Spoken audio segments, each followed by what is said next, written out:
to the Columbus Municipal School District's Board regular meeting here at Brandon Central Services. Today is May 10th, and this meeting has been called to order.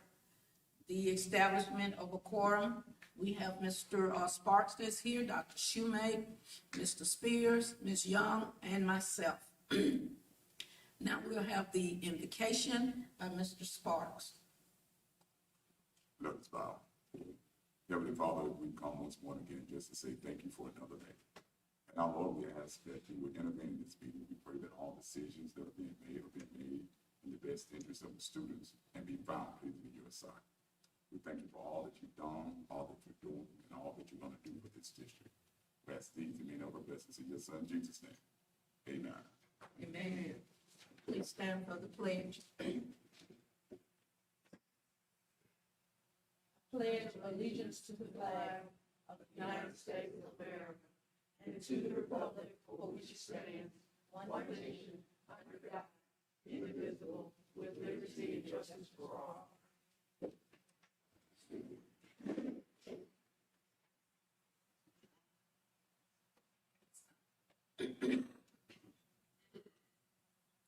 Now we're moving to item 3, the adoption of our agenda, policy BB, policy BCBD. We need a motion to approve, please.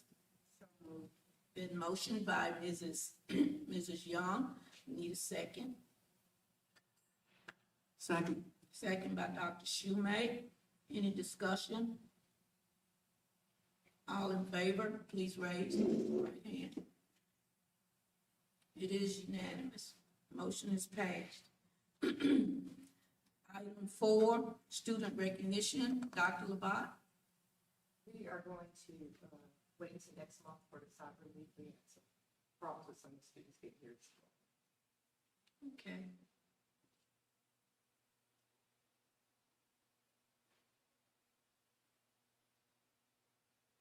Moving on to item 5, Board of Education, policy BCBD. We look at our consideration to approve our minutes, which April 7th, the review meetings, April 7th, page 13, April 12th, the review meetings, April 12th, the review meetings, page 14. We need a motion to approve. So moved. The motion has been made by Mr. Spears. Second. Second by Mr. Sparks. Any discussion? If no discussion, all in favor, please raise your right hand. It is unanimous. Thank you. Moving to item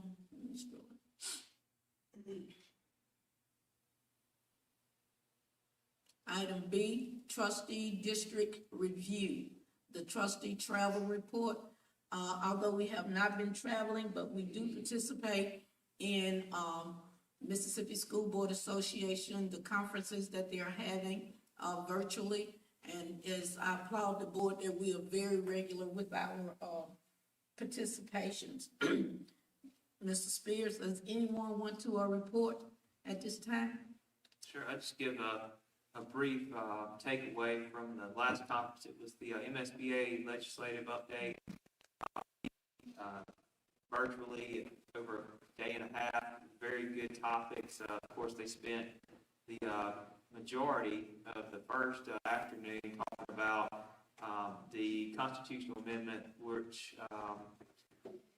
basically opened the state up for medical marijuana, which from my takeaway, from all that I heard from Dr. Dobbs and Jim Keith and other panel members, is that it's much broader than just the medical marijuana, that it will really be transformative in the state with respect to how it has been implemented or is being implemented, and of course the repercussions that we could face here in the school district with the possibility of students, parents, employees, everyone having the availability of the option of getting a card and being able to take marijuana basically as a prescription, no different than any other medication that they can take. And one of the takeaways is that, while it may be allowable, that it doesn't necessarily have to be accommodated in the school district with respect to, personnel as well as students and other things. So that was one of the major emphasis that was on day one. Day two, they split into, a variety of different topics. One I found very interesting, obviously in the financial side, talking about ESSER and, some of the other funds that are heading this way. Obviously talking about some of the provisions that is being kind of hashed out now to where you can, refinance bonds, or you can issue new bonds at low interest rate, and some of those other available options that are kind of coming down the pipeline are kind of fine-tuning the details now for school districts. And of course, the other parts of day two discussion were very interesting. My takeaway from it. Was anybody else on with us? Thank you. Well, as far as myself, it was interesting about the medical marijuana, and that I think you probably mentioned it, that they're recommending that the districts have an instructional plan for our administrators, teachers, and students, and making the parents aware of the processes and procedures that we'll be using here in the district. And Mr. Gilbert is also several policies, and that's one of them that he'll be getting to us later before September. Some will come out in August, some will come out in September. He's working on different policies from the legislative updates. And there were several on there that I think I'm more of a policy person. I'm what kind of person I am sometimes, because I look at a little bit of everything. But with the policies that will be coming up, and I'm trying to find the one here that there are several that were mentioned. Overview of the legislators, the House bills as well as the Senate bills. And interesting enough, the one he was talking about to implement K-12 computer science curriculum in the districts. And that's a good move to me. And also that they will be funding the teachers' training for this to be implemented during 2024, 2025. But they mentioned where Ceasefire has also donated $1 million, and Mississippi State will be writing the curriculum for this initiative. So that's a positive, that we are looking at having that in K through 12. And I won't go through all the different things, but likewise, as always, we do have notes, and if any of the board members would like to see the notes, you're welcome to read through them. The next item on our agenda, item 2, discussion and consideration of capital improvement plan for CMSD. Welcome, Mr. Little. Good morning. Good morning. How's everybody this morning? Just real quick, I'll run over a few things that we've been preparing in the last month. If you look at your color-coded chart, we've updated it. Everything I'm going to talk about today has been updated on the chart. The most exciting thing, we started running the wiring for the intercom system Saturday at the high school. They actually ran wires to, I think she said, 42 classrooms Saturday. So we've got that started. Suppression washing at the high school, I think we're gonna hold off on that till summertime on all the schools because of testing. We don't want them out there making a lot of noise while that's going on. So a lot of the pressure washing has already been quoted, POs, but we're gonna start scheduling that. School board in the gym has been removed. The stage curtains for the high school, they came Friday. They did a double check on their measurements. We picked the colors and everything for that. So they said it would be about $4 4 to 6 weeks that they'll be coming in. They said it'd take them about a day to do it. So we're looking forward for that. That's all at the high school. The athletic complex, our press box was in pretty bad shape. That was not on capital improvement, but, we've gone in and got quotes on that. They're supposed to start this week. The roof was leaking real bad. A lot of other things that just hadn't been any work done to it in a while, so we're gonna be updating that. We are painting the bathrooms on the home side. Presently, the ladies' side, is almost finished, almost completed, so we move to the men's side next. The Dr. Pepper trailer is gone. It's out. So, there we go, we got that done. Stadium bleachers, I've got the quotes on that, I've got the POs. I'm gonna meet with this guy Wednesday, cause he's got some of the other pressure washing stuff to kind of schedule that when we can start on that. McKellar, same way, pressure washing, we're gonna get that scheduled for as soon as school's out, that way if there's any testing or anything going on over there, we're not interrupting kids. Sale, the pressure washer has been completed there.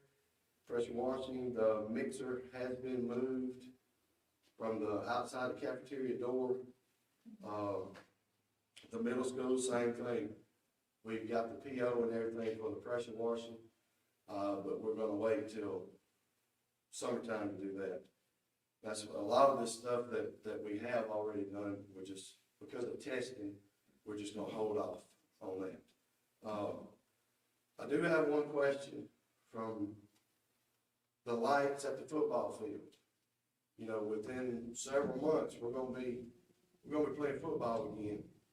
And we've got some serious issues with those lights.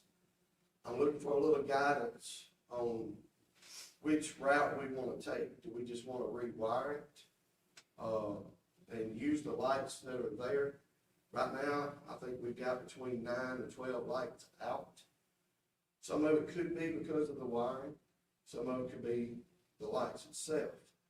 So I was kind of looking at, I talked with the guy that, I can't remember his name, I gave you his quote, it was like between $200,000 and $300,000. He called the other day and he said, we were planning on doing anything like that this year, that we need to get on the ball because it would not be completed by the time school starts, or by the time football season. So I'm kind of looking for a little, which route to take. We want to rewire it.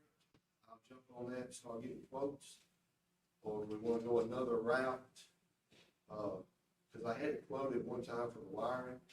And of course that quote is no good anymore, so it would have to be completely redone. So, y'all can think about it or, you know, if you have any questions or let me know what y'all are thinking on that. I'm trying to remember those quotes that you gave us earlier. It ranges from, just say between $40,000 and $60,000. And that's rewiring it from the top all the way to the bottom. Madam President, if you don't mind, I ask a quick question. Yes, sir. And I don't know if this is for you or Mr. Little or Dr. Levant, but how much do we spend on replacing AC units? Do you remember the total amount for all the units that have been replaced? The ones we've just replaced? Yes, sir. Ooh. I'm gonna say probably around 40,000. Total of about 40,000. Somewhere, give or take a little bit. And that- Some at the high school and some at Jericho. Okay, but that's district-wide, and so are there others that we will be replacing? Yes. And about We what still the- have some, we have some at several schools that need to be replaced. And so about how much do you think, if you had to just guesstimate an amount? It'd be that much or more, Okay, so probably you're looking just under $100,000. probably, so I would give or take that. And so the reason I asked that question, I know it seems out of left field, when we're talking about football stadium lights, but since we have ESSER funds now, instead of coming out of our capital improvement fund dollars, that aren't having to be committed to getting those particular units back online or replacing them, And there may be other costs that, you know, like we talk about bathrooms and stuff like that, I know that the ESSER funds can be used for sanitation purposes and everything. If we were to find a pretty close match of dollars that we were initially going to spend out of our capital improvement fund, that now can be used, we can use ESSER funds, it would make sense to me to kind of really give some hard thought to replacing the stadium lights now that we have that money that isn't committed to do some of those, you know, arm's length type of repairs, we'll call them, or upgrades. The updates that ESSER, see, because Right. the ESSER funds will step in to support a lot of what we're doing. And with those remaining funds, we could use that to start on this particular project. Right. I'm looking at my quote from, that was November 24th, 2020, that you gave us there. And it ranged from 230,000 to 300,000. And I'm thinking at that point, I'm trying to remember, why didn't we act on it at that time? When we were getting these first quotes, Dollars, money? the amount. And so that's The why I amount. said that we pretty much sliced that in half as far as the commitment from that account, Yeah, because now we have ESSER funds that cover a lot of those other parts of it. And I would say from a allowable standpoint, I would not rely on ESSA funds for anything in the athletic complex, because that was a definitive, hard line. And so those expenses might be questioned. we're not necessarily relying on ESSER funds to Right. support, to fund it. What we're saying is that the ESSER funds will be used for other, Oh, yeah, yeah, like the air, the ACs, Oh, yeah. the windows, Right. the, you know, instructional things, whereas we'll have those funds still left there, and we'll be able to move on with those remaining funds, Yeah, because see, before we even had ESSER funds. yeah. Mhm. Because what I was saying is that I wasn't saying take ESSER funds for the school, for the football field. I was saying money that we had committed out of our capital improvement plan dollar account to Yeah. those projects that now we know, hey, ESSER funds can be used for ventilation, they can be used for sanitation, like bathroom stuff. So now we've got this block of money that we thought were gonna have to come out of our capital improvement fund balance that now doesn't have to, because ESSER funds take care of that. But that means it's just like anything else, you just reformat, just basically reappropriate that money toward this project, and you still get both of those done, but you're not double, hitting the account because you've got this surface source money that's now used. Now, I wasn't saying use ESSER funds for the football stadium, I was just saying it's basically six one way, half another. That's- We've, And I think we've discussed that. Yeah. And these things actually happening, and although Ms. Rogers isn't here, we've had that discussion on the funds that we will have available in 1121, once that we see where ESSER can take care of everything, every little, ESSER 2 and ESSER 3 can take care of a lot of the other things. Whereas ESSER 1, you know basically what is covered, what has already been covered. But ESSER 2 and 3 will encompass, I'll say, what we said, windows, you can go online and read the board, from windows to additionally the, excuse me, the ACs. Am I leaving out anything, Dr. Dito? Well, yeah, the learning loss is that total instructional package that we, What we did was highlight everything They in did. blue Very that, good. Yeah, they did that last month or the month before, it should be in the Okay. report. So it's highlighted what funds that we took off I think we did about 2 months ago. Took off what we will be using ESSA funds for, that's on the capital improvement plan, that should be in your report. And just a yes, ma'am. question, now that we do have ESSER funds that we can look at, I think it was mentioned at the last meeting that one of the things that we didn't do, when we did this massive walkthrough, we did it on the outside mostly. So have y'all been able to go through the schools on the inside now and find things that might continue to fit under ESSER? Yes, it's a big list for the inside, where the students Okay, are. I was just It's looking at extensive. the blue thing. Yes, So, yes, we have, okay, because they're ongoing, because when students and teachers are there, we Right. get the information Super. consistent, yeah. So, yeah, that list is extensive, we're working. okay, on that. thank you very much. Mhm. With that being said, is there any way, I don't mean like ASAP, but you could, take this same, table that we have that you're using now and add that into it, just extend it on and make a note that this is, the inside? The insides. Yes, exterior, yes, sir. Yeah, we can do Could you do that? And that way we can still use the same document. So going back, I think, to the question of the football stadium lights, Mm-hmm. do we want to go ahead and consider that as far as the replacement of those lights?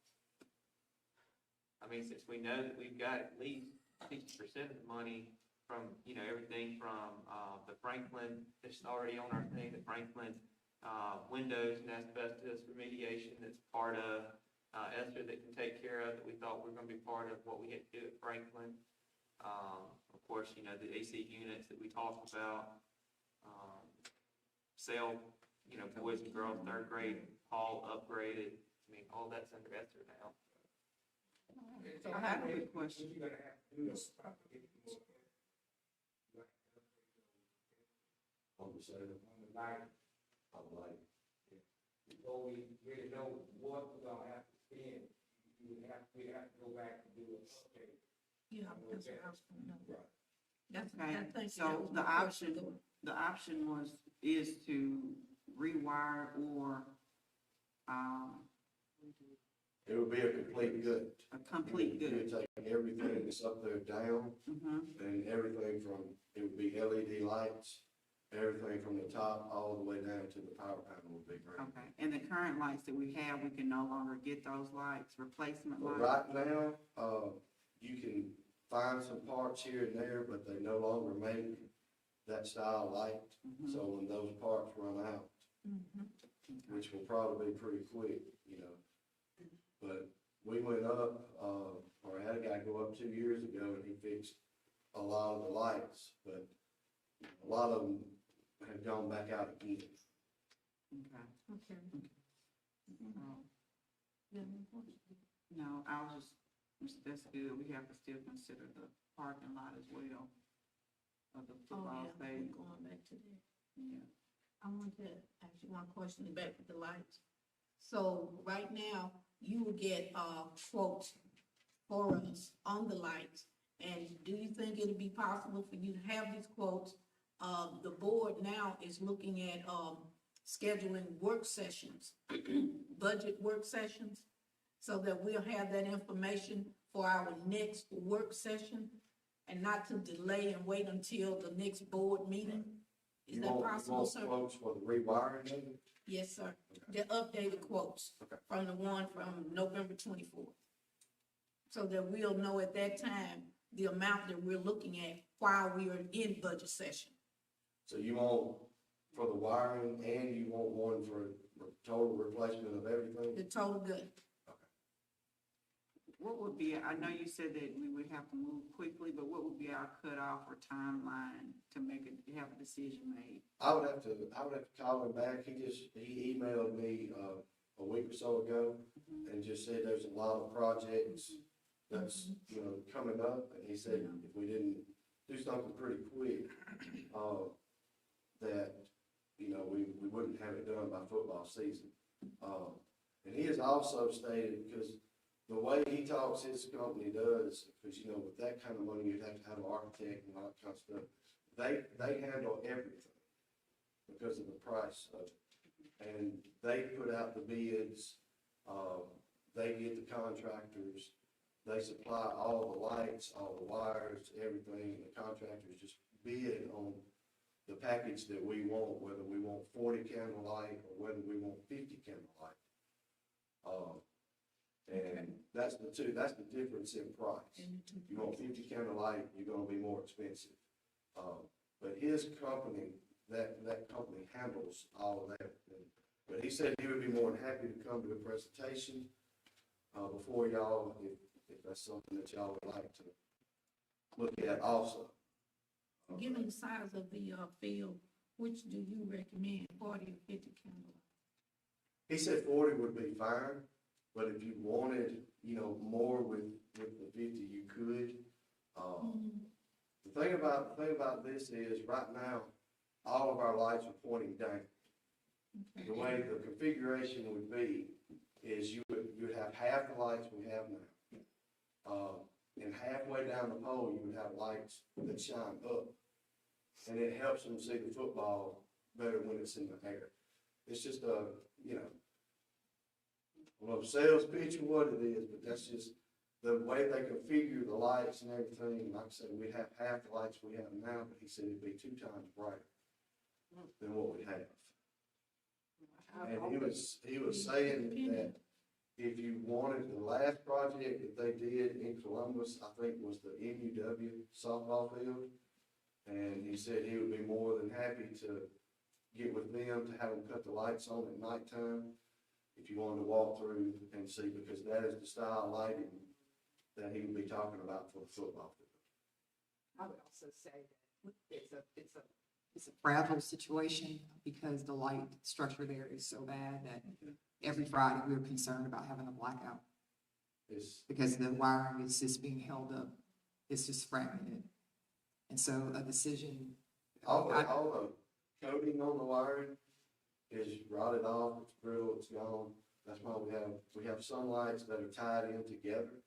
Each light is supposed to be on its own breaker.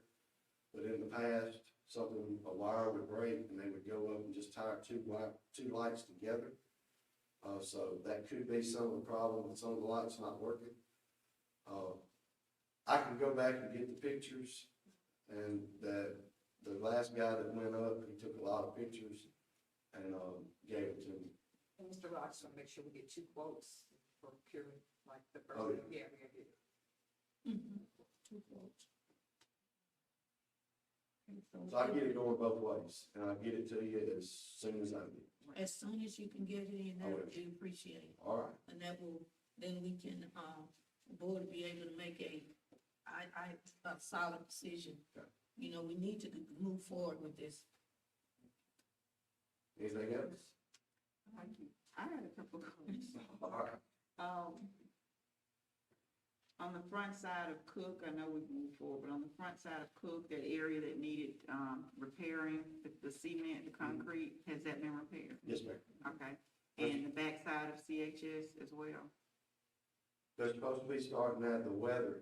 He said he was gonna start this week, and, but I don't know what the weather's gonna do to him on that.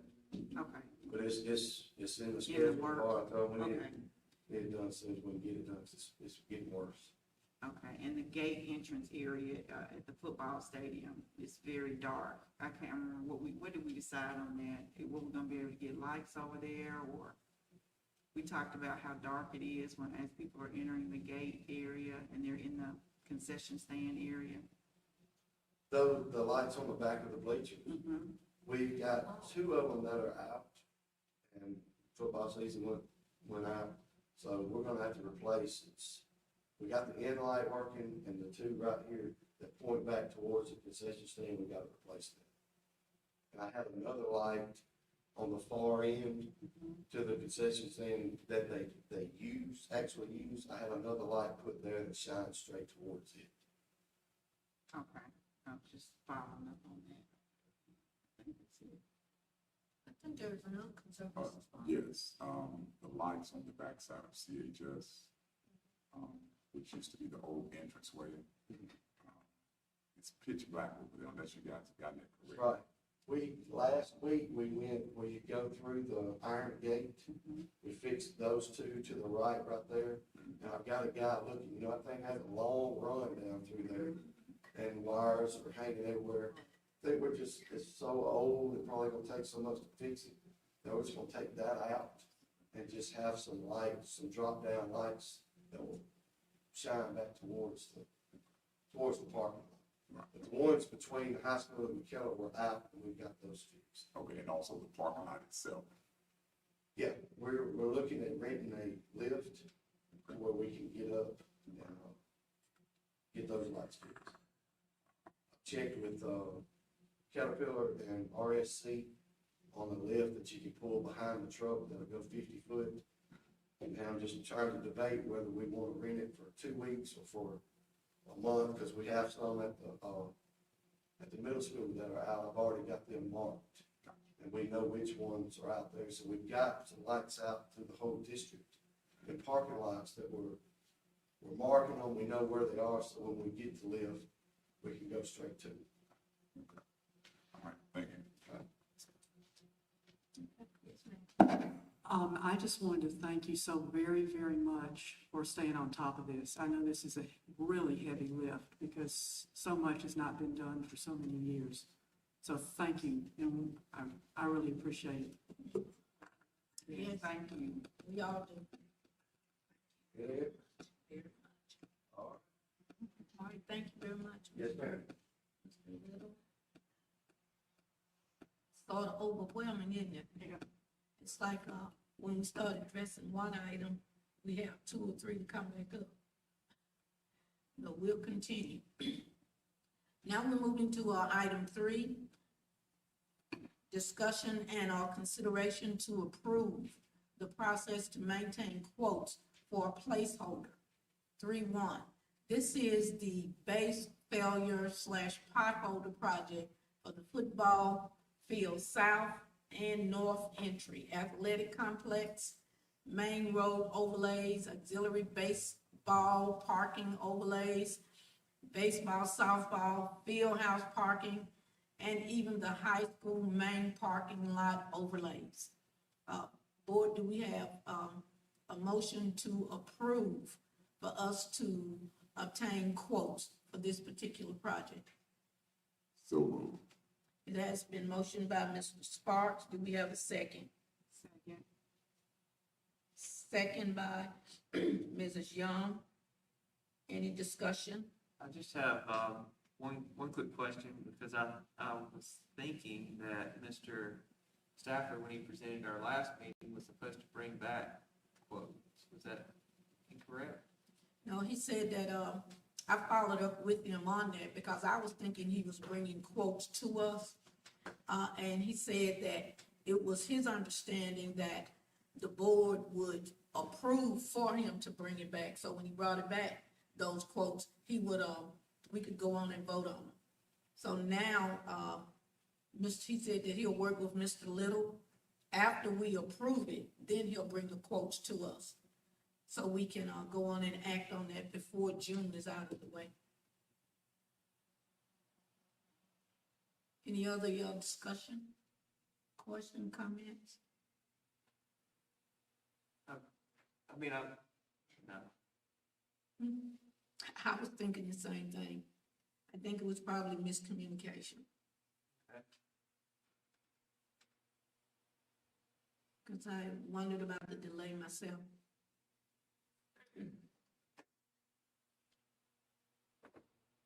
Any other comments? All in favor, please raise your hand. All right, it is unanimous. Thank you. So what we'll do is, we'll get the quotes for this. And if we could possibly get this done by the time we're having, I hate to put all this on you, please. If we could get these quotes by the time we're doing our next budget work session with Ms. Rogers.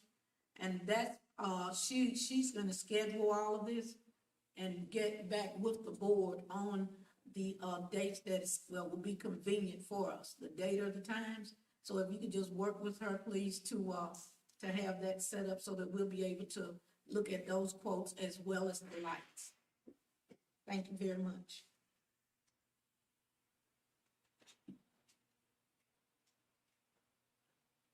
Number 4, discussion of Hunt Campus recovery review of expenditures and reimbursements, payments for the project.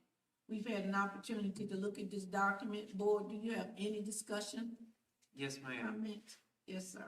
The one thing I would like to ask the board to consider is the fact that we've completed the last phase of what was going on at Hunt before we get bids to start the next phase. And so for all the expenditures that we've spent out of Fund 1120, I think we should go ahead and reimburse ourselves from our, the fund that, obviously the money market account, so that we're whole going into the end of the year in our fund balance 1120. And then also, just to remind the board that the interest rate we were receiving on the established money market fund was for 2 years, and I believe that term is set to expire in August of this year. So, obviously, we'll need to keep a mind, watch a while on what the interest rate changes to. I know we don't see the statements, but, we were, we might want to just check, see what that rate adjusts to once that time frame does pass. But I think the main thing is that we need to go ahead and reimburse the fund balance from our money market account.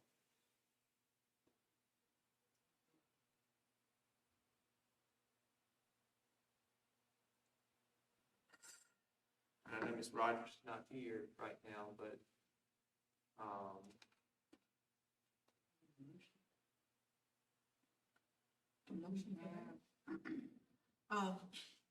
Okay, I'm trying to get a clear understanding first, if I can. Sure. All right. Mr. Spears has made a comment about requesting reimbursement for the fund balance from the money market account. And, at this time, if we're going to, make an action on this, it is my feel that when we request this, we do have within the next week a budget work session specifically for budget items that we, at this time, I've made a note of it, and that this information is forwarded on to Mrs. Rogers since she's not here, and then we'll get a response from that at that time. These are my thoughts. Board, do you have any other discussion, comments about it? Okay, Yes, ma'am. I'm trying to remember how we did this the last time, because this is fairly routine when we get to a certain point where we fronted money and then we need to reimburse ourselves. And I think Mr. Spears has a good point. We're getting ever closer to the end of our fiscal year. So it seems to me. So you're thinking that we should act on it today? Yeah. let me Anybody just say else? this. In my mind, it doesn't matter if we do it today or not. I just want to bring to the Yeah. attention, as long as we do it before the books are closed June 30th, which could be the June meeting, but certainly we could get with Ms. Rogers and say, okay, well, Give a number. since we're not having really any activity over there now because those bases are done, maybe Yes, just a little bit here or there that might be being done. But some of these large scale ones, we want to go ahead and get that money back into fund balance, so when they reconcile all of our books, that all of that has been covered, and we don't have, $300,000-$400,000 that, we're short on our fund balance, that we didn't take the action to get that money out of the money market to replenish Fund 1120. I think what, Mr. Dunn, would you intervene? I believe what Dr. Shoemaker is asking is, do we need to motion? Do we need a motion in a second to approve this action, or can we wait until the, budget meeting work session is coming up? And it will be before June. She's gonna try to work us in and see what's good for all of us, to come together again this month. I don't see any rush. I don't see that you're compelled to act right now unless you just want to. And I would prefer that Holly looked over everything, give you all some solid numbers and information, and then you all make a decision we can move forward, because that's something that can be done day to day in an hour. She could pull that money from the bank and be able to do it. So when you plan your work session, it's something that can happen, like I said, within an hour. Pull the bank. So delaying it will be fine. Yeah, that's why I just wanted to go ahead, here we are in May, just to make sure to put it out there. So. That's a very good point, works for me. Okay. All right, thank you all.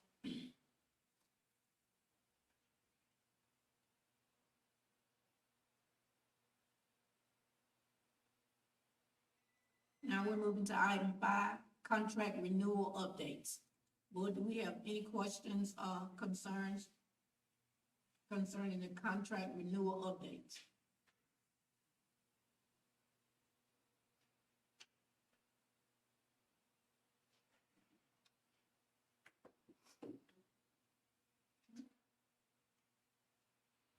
No.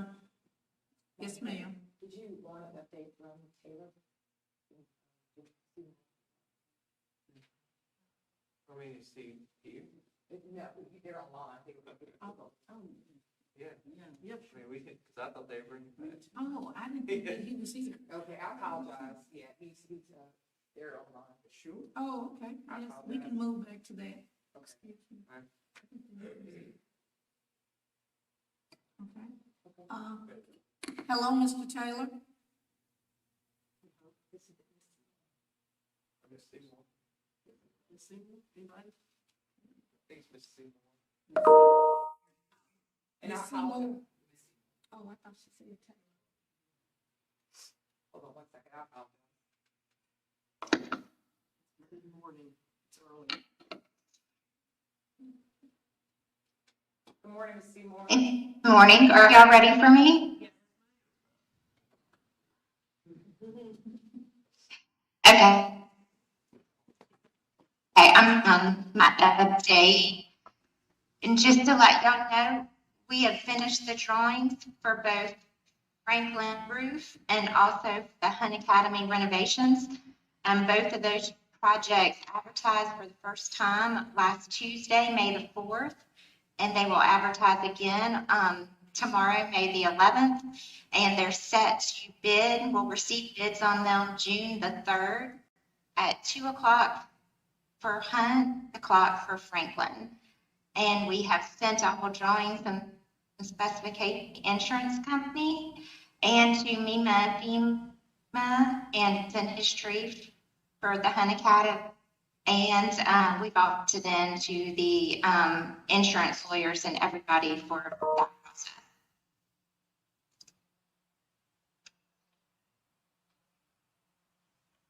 And that pretty much we are waiting for on those two projects. And Okay, could you, repeat what you, the Hunt project with your statement on the bids, the quotes and all of that that you're doing for the Hunt rebuild? That's what I need you to do. okay, for the Hunt, we advertised last Tuesday What was last on Tuesday? it for June we advertised the project.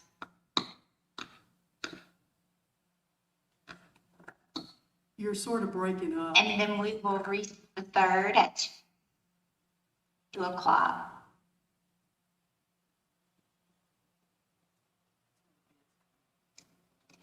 And we have submitted drawings to Archives and History, MEMA, FEMA, and needs the document.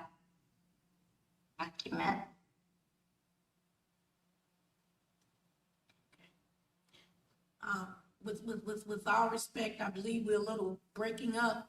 Is there any way that you will be able to just type up a little short summary of what you just said and email it to Dr. Labat so the board will have it, please? I sure Thank you. definitely will.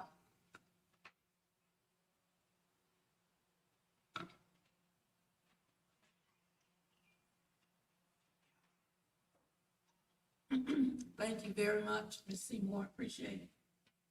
And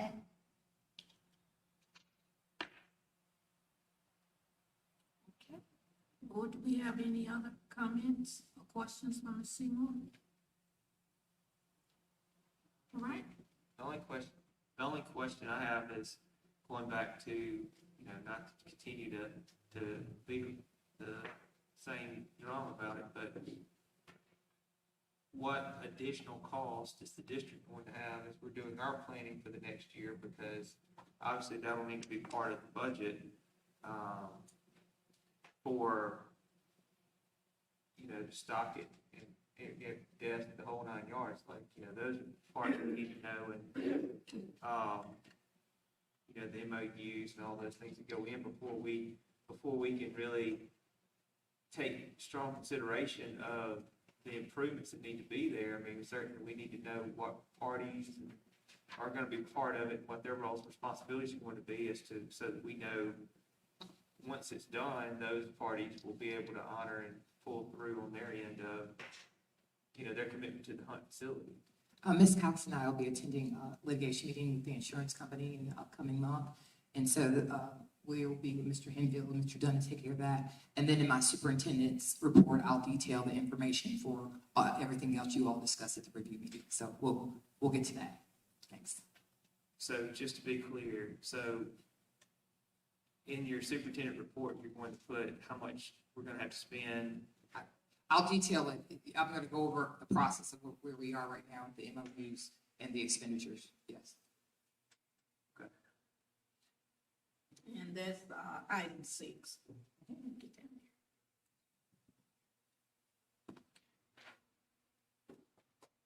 there. Okay, moving right along. Item 6, consideration to approve CMSD 2021-2022 Board of Trustees review and regular meeting dates and locations. Need a motion to approve. So moved. Well, we don't have a date on here for our budget hearing, so you can't approve it without the date being decided for the public budget hearing. It's in yellow. Okay, can we approve the document that we have, and this same document is approved once the board has those dates, that specific date is gonna be given to us while we're doing our work sessions.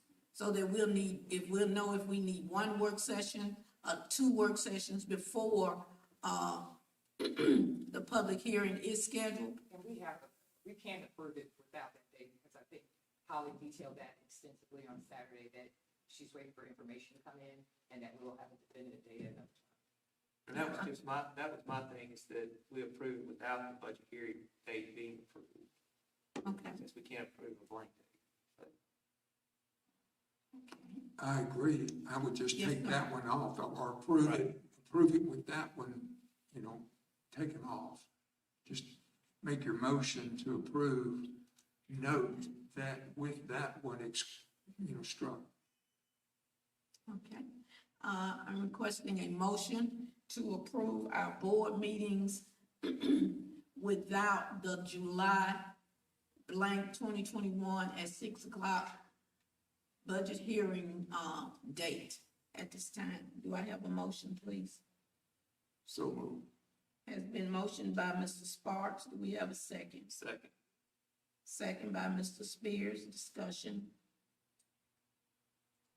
If there is no discussion, all in favor, please raise your right hand. It's unanimous. Thank you.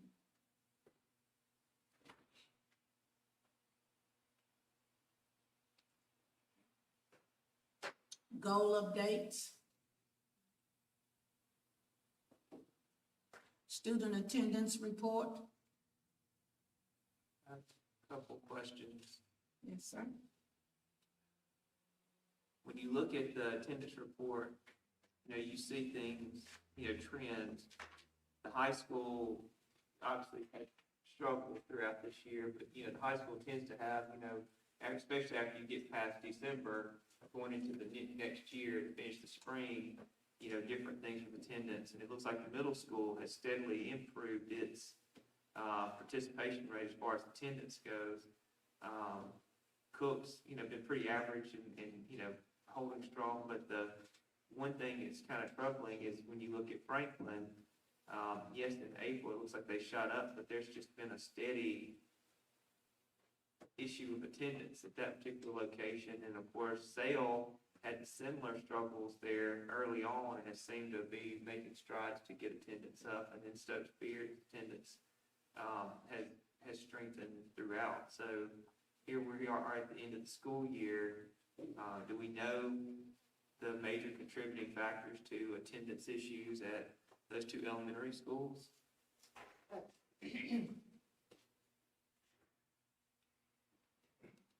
Ms. Smith and Dr. Lee have done a great job. She has even went to court to talk to parents about bringing kids to school. So with compulsory attendance laws, she has been very involved with the court system and trying to get these students in. But, a lot of that has to waver on the parents bringing students to school. But she has done her due diligence as far as calling parents. She has PBIS programs that she's extensively worked with parents. And so her outreach is extensive in trying to get those kids to come to school. With attendance information, you could have very few students that can impact your attendance, like 3 or 4 students are gone regularly and their parents are not bringing to school. It skews the data quite considerably. But she's been in court every time that there's an issue with students related to compensatory school attendance. So some of the things at Sale Elementary was data entry issues that they had during the year that they've mitigated and fixed. But outside of that, attendance, we could do a lot on our end. She's done home visits. These are just things that educators do in day-to-day operations to get parents to come to school. A big part of that is we just need to be in school full-time. And when we do things, it should get better. But we are doing, and they are doing the things they need to do to try to get parents to bring their students to school. Let me ask one more question, Dr. Labat. On the report at the bottom where it says number of students with greater or equal to 10 absences, if I look from these different time intervals, August 6th through August 31st, and then just go all the way across the chart there, are the same students, I assume the same students are captured every period if they've already exceeded 10? Correct. So if somebody already hit 10 in the period of August 6th through October 31st, then when I look at that August 6th through February 28th, they would also still be counted in that number. I think so, yes. Okay. And, we talked about that. The biggest thing we have to understand as a district, I think Mr. Keith detailed that quite extensively on Saturday, is if you were quarantined one time, you missed 10 days. And at one point in time, we had hundreds of students quarantined. Okay. So I guess that's why I was asking, is because at Franklin, just using that for example, there's about 230 students, ballpark, give or take. And so out of that, 147 of them are showing 10 plus absences. Yeah, they had an outbreak. Okay. Outbreak is when extensively, so, we want to get back to, school being in this normal process, but they were the first school to have an outbreak, which means they had 3 more classrooms with extensive that they had to quarantine most of the school and most of the students. We did have some outlier situations where parents sent their kids to school that were positive at that school location. So I'm just going to continue to support Franklin and their endeavors to bring students to school, but there's so much that goes on in day-to-day operation that they have mitigated to try to make sure students are at school educated. Excellent. Thank you.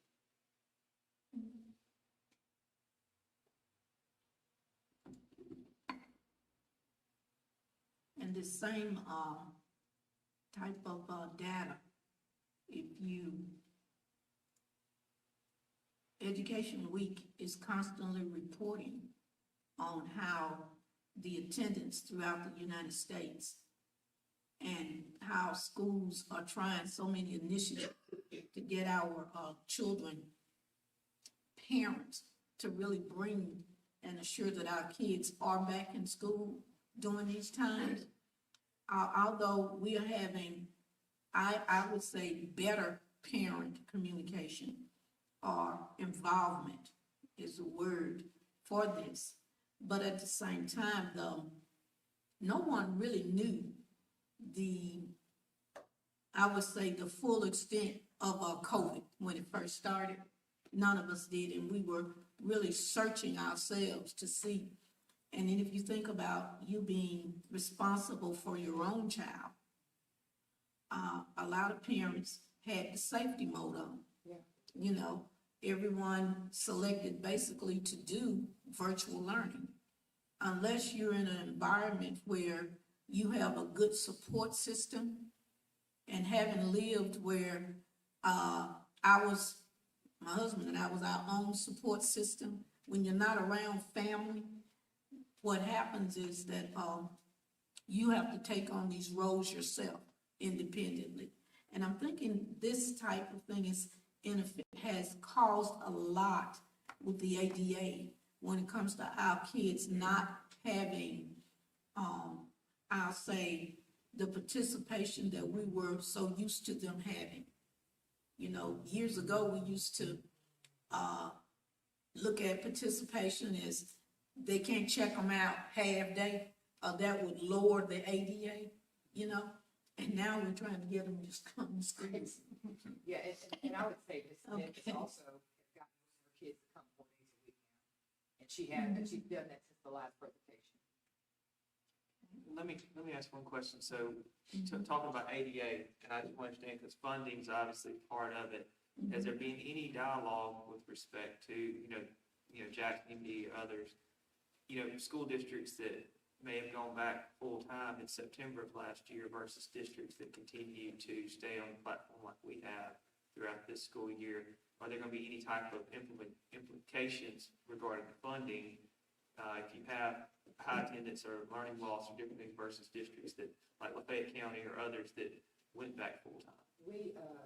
I sent a letter in October, being asked to be held harmless because our ADA had slipped significantly. It was time that we had high numbers. But then the legislator, also put it into law that we will be held harmless, all districts, based on attendance, for ADA. I think I've answered your question. And then the other question, as it relates to learning loss or attendance, are you talking specifically? Well, I mean, as far as like how they gauge when we come back to do state testing, because the first year that they do it will be like a baseline. I know they may do it, they're doing testing this year, but it'll really be next year when they're starting to look at the numbers and see where's the variations between this district and that district. And then, of course, then they will start reconciling the year after that, which will be the 23-24 school year, to where they're gonna be able to say, well, I understand you have learning loss, but these other districts are here, and you're here, or you're here, and then it becomes problematic. I think statistically, that's going to be very difficult and complex to do. And I think even districts that went back full-time are going to experience extensive unfinished learning.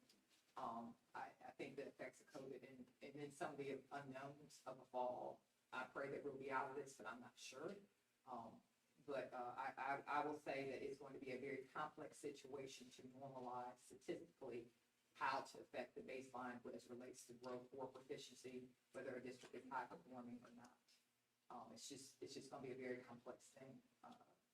Even the seniors, I think about the Burger Reading Gate not being assessed for 2 years. What's that going to mean in 2 years?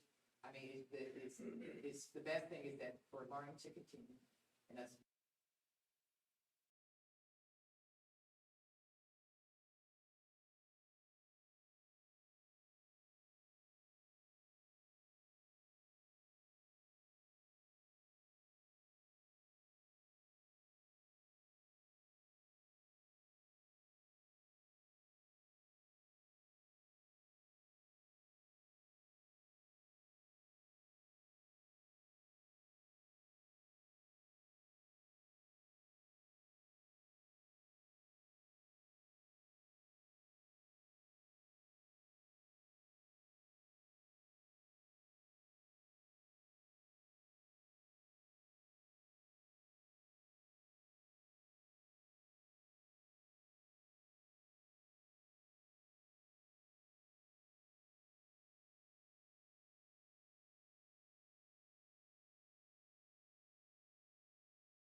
ninth grade, Falcon Academy for the ninth graders. So your eighth graders at the middle school will be those ninth graders. Yes. We should say rising eighth graders or ninth graders. Rising, yeah, That's what we call them transitioning up. around this time, rising eighth graders. Yes, ma'am, looping up, but all in all, but they will be the ninth graders.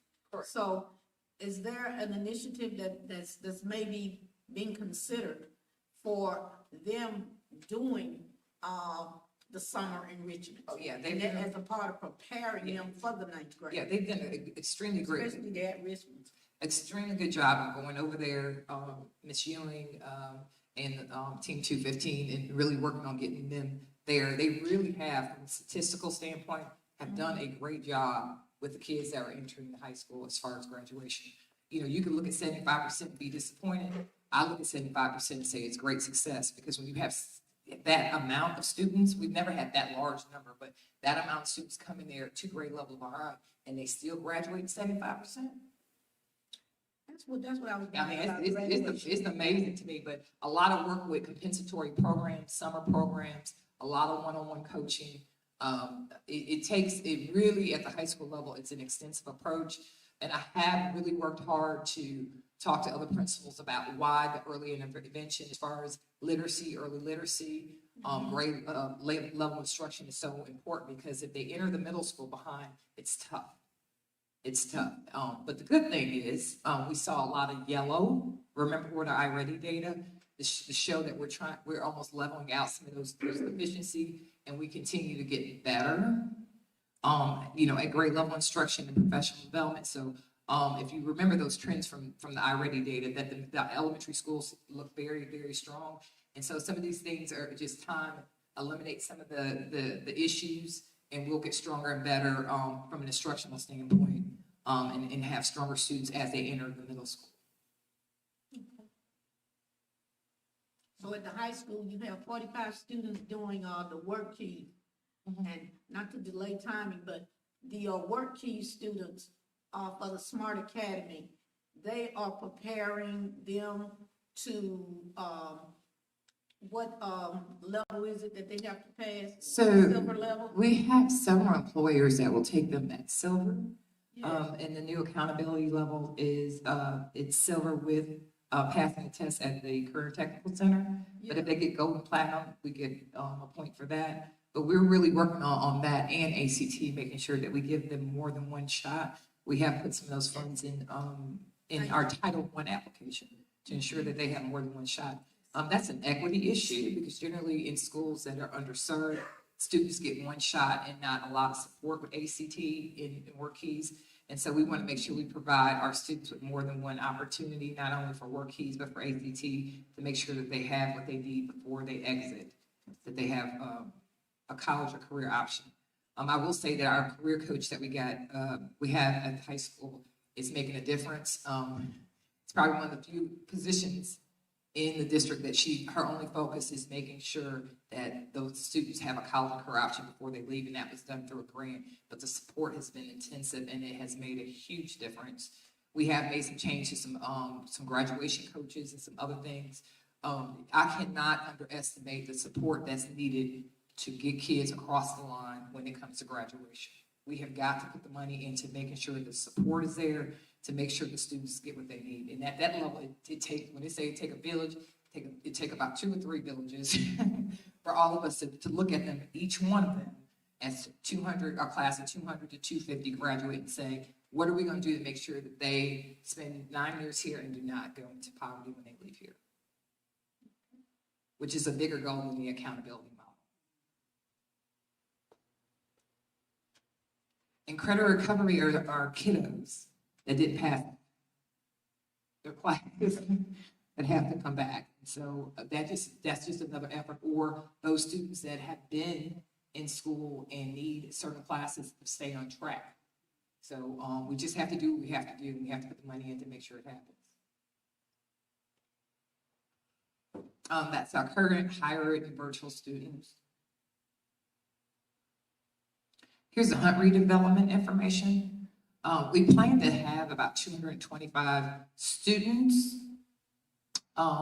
And that's just an estimate of each one of our classes that are rising for next fall. We're in the process, and I was going to explain this in the, during the review meeting, but we received disaster relief from the federal government in the amount of $186,450. Dr. Dito just did a revision for those funds, and we're working to buy most of the desk and furniture for the Hunt redevelopment. That's the first pot of money, and that has to be spent by September. So we're working diligently. I know Dr. Dito is doing the heavy lifting to make sure all of that's done. And this week I'll be talking to a furniture company to talk about the estimates by looking at the plans and for both sides of the facility. ESSA 3, this would be mitigation for reducing population of CMS to reduce exposure to COVID-19. So we will be putting approximately between $500,000 and $700,000 into ESSA 3 application to facilitate the needs at the Hunt facility. Let's see. I'm going to get the furniture estimate. I want to get some detail and work with the furniture company, and then I'll get those numbers to you. That was a rough estimate from speaking with a couple of people that are in the business of looking at plans and assessing from our plans. And then when I get the final plans out, those will be easy. We also will transfer some of our furniture and equipment from Columbus Middle School. So we want to take a deep analysis of that, of what we will take and what we'll use. And restart ESSA 3 again for computer furniture. Computers, ESSA 3 is another way that we're going to work to,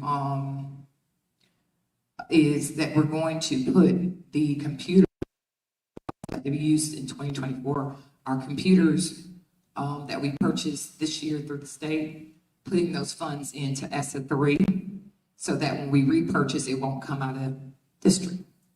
And so we'll get it right at the end of 2024. So we are working strategically to make sure with Mr. Lawton, Dr. Dito, Holly, and Dr. Page to be very strategic about funding as relates to district funds and thinking ahead and purchasing things that we know we'll need. The MOUs are in draft form. I know that Mr. Henfield and Mr. Dunn have reviewed those MOUs. They should be finalized by the end of this month. I think the W's MOU is solid. The EMSCC MOU is being reviewed again. They've done a draft form. And as soon as they're finalized, then I'll give them to the board for review. Quick question. When do we plan to open? August of 2022. 2022. It's 21, so next August. Wow. Yeah. Okay. Mm-hmm. Assuming everything goes right with the rebuild. Yeah, and I will say the step today with board action and getting the minutes of the 6th grade moving is probably 3% of the things that has to be done, and it's not anything that can be delegated to reconfigure the middle school in Hunt. It's in the very extensive, because there's federal funds associated with the school disaster. It's just an extensive process. One quick question. So, and that's good to see this has been pulled together to get an idea of the scope of what needs to be accounted for with respect to ESSA 3. My question too is that obviously to have operating cafeteria, are you going to use child nutrition funds or, grills, heating, whatever things you need to do in the kitchen, or would those be district funds? Those are, I asked that question. Those will be food, child nutrition funds. She's done extensive work and worked with with Taylor and Jennifer to pick out the entire kitchen. And so, yes. And will there be a library over there? I'm thinking of the things that are currently at the middle school that might need to transfer. Yes. So there'll be a Yes. library, okay.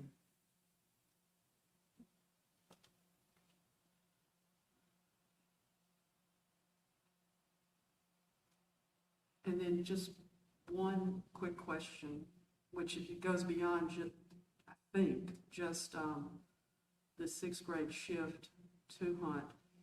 is there going to be one person who is in charge of the entire facility? Yes, I started working on the personnel output, about a month ago with, Ms. Rogers. And so, yes, we're just working to look at what we have, what we will be putting in to the middle school this year, and then, facilitating what we will need for next year. Like, for instance, the middle school right now only has 2 counselors, which is at a middle school, it really needs to be 3 counselors.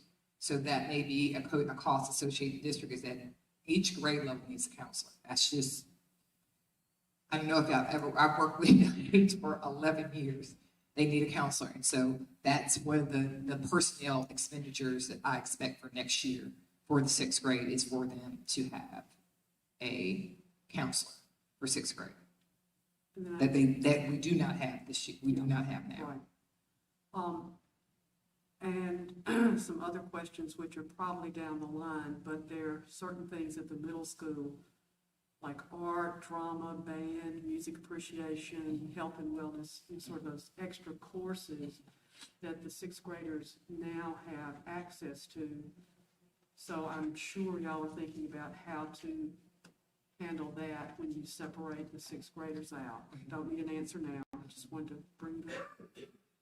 And the other question I had was about the sort of the public relations rollout of this, explaining it to the public. Have you had any chance to talk to parents whose children would be affected and the teachers who would be affected by this move to see what their reactions are to the idea of moving to the rebuilt hunt? So we're still in the process of the reconfiguration. Everything has to be pretty much finalized before we move forward. I'm not a person that jumped the gun. That's why I research, thorough, almost get a focus group, discuss, detail, research, and then tell people you're gonna do something, because I'm just not a Wild West approach person. So when we in facilitating this, like I'm doing another focus group on Wednesday and Thursday to talk to another group of people about the workforce side of it. And as we finalize the plans, which Ms. Seymour talked about today, and we get more information, that's something that we'll start. We have a little time. I just want to finalize a little bit more information with the MOUs, get a little bit more detail before we start saying what we're doing and what if it changes or it's different. So we will. It is on my list. Actually, the link gave us a list of things that we needed to work on prior that I take a look at to make sure that we are going to get that communication out there. But it's just we need to get the facts and a solid plan of action. The NDE process itself is extensive. And so I just don't want to jump the gun without having the facts and making sure that we get this information rolling all at the same time. It's very chaotic, I think. No, I understand that. I'm just concerned about rumors getting out there and having to whack-a-mole Right. to bat those down. Well, that's a part of the process, because, systems are so complex, to implement. And so people not understanding and people asking questions is very, very, that's fine. And that's part of the process. And as soon as we have more solid information, we'll get that information out. But today is just the first step of getting it out really into the public. And as we finalize this information as far as the planning, we'll get that information out and start that communication part of the debt. But I thank you for asking that question, because we're definitely going to do that. Yeah, because this is a big deal. It is. It's just a lot of work. And then the sort of, and definitely recognize that. The flip side of this is what happens to the space at the middle school once this whole thing starts rolling? Well, there'll still be approximately 500 to 600 kids in that building. So I'm feeling that she'll be able to divide them up. She really has divided them up now, the 6th graders among the 6th, 7th, 8th grade hallway. So that's the reason why I can't say I can take all the furniture, because I may not be able to take it. So once we start doing some detailed planning, we'll be able to discuss this at length. Dr. Kassan assures me my life will be easier when we have 250 less middle school kids at one school, because 900 at one school is just, this is a good move all around for the district. Dr. Dr. Labat, I did have a question. Going back to the MTSS you mentioned earlier, I noticed that we have kind of struggled in that area to implement the program or implement the MTSS process. And I wanted to know more specifically, what are we doing to, make sure we have the available resources and getting it implemented at the elementary and the secondary level? So I think the biggest issue is we didn't adopt the policy that's been in place for 20 years into 2019. And so we have to know that our district has not created safeguards for our students to be successful in any capacity during that time. I told the story when I arrived, and so it's been tough to teach the process of why we do it. Why is it important? And, it's a lot of paperwork. It's a lot of work to make sure those things happen. And we're doing a great job, but we're just still in the process of understanding we do this to make sure that we don't have a dropout rate. The difference between good tier 1 instruction and tier 2 and tier 3. We're in the process of getting those great high quality instructional materials for tier 2 and 3, really working on the behavior side. So I would say this, that we are a little bit behind on the philosophy of understanding the purpose of MTSS, but I feel that we're doing a good job at moving forward and getting it done. So in implementing the policy in 2019 and where we are now, I would give us a B plus, and where we are. It's just going to take some time for people to understand how important it is and why it's important, and then their part in the role in getting it done. It is extremely difficult to implement at the middle school and high school level, just because of the 7-period day and the block scheduling at the middle school. Elementary school is much easier. We do have an interventionist at every school through federal funds, and that's helped. Most of the school districts don't have the ability to do that, but we just have to continue to reiterate the process. You follow me? We just got to keep going at it and going until it's normed. And so I feel that we're doing a good job. It's going to take time. Now, what would you think our timeline would be in Getting it fully? Now, MTSS is just like federal programs. You just always are going at it. It's not going to be a time to say, oh, we got it now. It doesn't work like that. It's just making sure our systems are in place. We have the documentation that we need. We understand the importance of documentation, that we have a clear understanding of what each role is at each school. And so if we evaluate each school, we have a check system every month that we're looking at. We'll just get better and better at it. Mm-hmm. So it's not anything that I think you could just put a yardstick and say, we are MTSS, Right, I understand the yeah.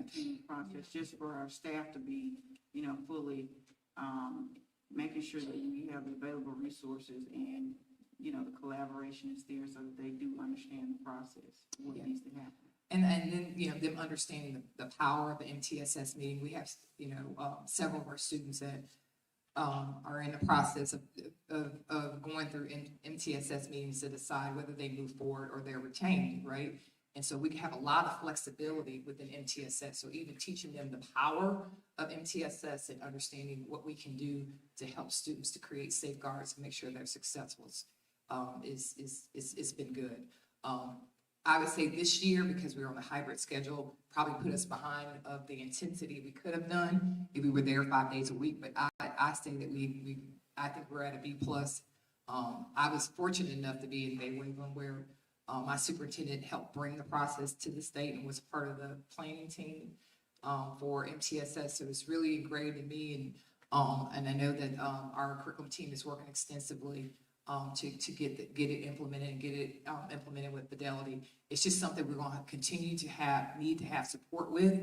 It's much like tracking our kids with graduation. That's another thing that we really got to focus on. Just understanding how data and what we do as preventative measure will come out later, kind of thing. And so just putting everything together so everybody understands that everything we do in this complex system works together. And it has to be done well and with fidelity, and how everybody has to play their part in getting it done. So I think we're doing well with it, and I'm looking forward to next year, August, because I really feel like they've learned more than they thought they have, and once we have the resources in hand, that things will go better, and we'll just continue to work at it. And then I also feel that having it at the middle school and high school level, especially at the high school level, is great. Like I said, a lot of people don't do MTSS at the high school level, but we are, and I think we need to, but I think seeing the process being done there has been extraordinary for me, just because, you know, most high schools don't have an implementation. It's just generally a K-8 initiative, or K-8 initiative. But you know, the core to that is, the middle school. Because when they move up from your elementary schools, just my comment, if the middle school is, fully functional in all, capacities with academic, behavior components, and knowing that they have, the instructional plans, those individuals that we talked about, you know, I'm sure all of us know about individual reading components and all of that in place. By the time a kid goes to the 9th grade, if there is any type of supplementary or intensive intervention that may be required, it may be behaviorally, or it may be children that are still at risk, and we're trying to put them into workforce courses, so that when they do graduate, that they'll be able to obtain, you know, meaningful employment. But the main part of it, in my eyesight, is the middle school, because they will either drop or they'll flourish. And if they end up dropping, before you know it, you'll have a large number of students that's needing intensive intervention. That is, what is it, tier 3? And that's what I'm sort of noticing. I'm remembering that from when the principals reported the, excuse me, my throat, when the principals did their reports last month. But I'm hoping that all of that, you have so many positive initiatives in place, and the opportunity to purchase instructional materials, professional developments with all the resources. We say highly qualified instructional materials and programs that we're purchasing, but also the training. Because if you don't train them how to use these materials, you're just buying something, and we're getting what we were talking about, no return on our investment, excuse me, no return on our investments. So if, that middle school to me is that key circle. And I know you look at that too. Well, yeah, I agree. That's when we know about who's going to graduate with that regular or traditional diploma and who will not. And, you know, in middle school, it's just such a complex grade level. I'm glad that we will be a part of a grant program with the NDE, with Board through 12 Literacy Initiative, because it is more difficult for secondary teachers to teach reading when they're behind. But I would just say a preventative measure to that is just, if all the kids are reading on grade level at 3rd grade, we don't have a lot of problems. And I can tell you that kids that are reading at grade level at 6th grade don't commit crimes. They're more likely to finish high school.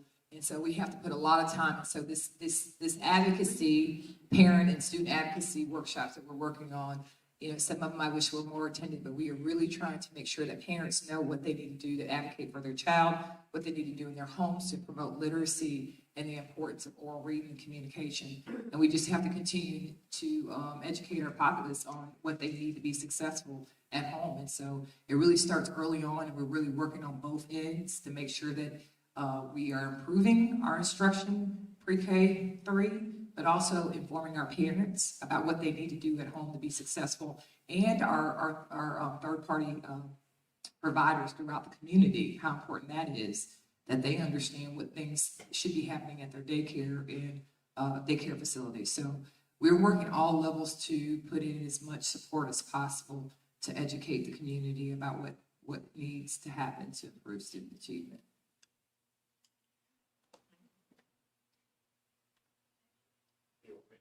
Yes. If you want. Thank you. I don't want to go over technology. Do you want this? Yeah, no, I don't think that. Okay. This isn't like a formal, presentation on which quote I'm recommending.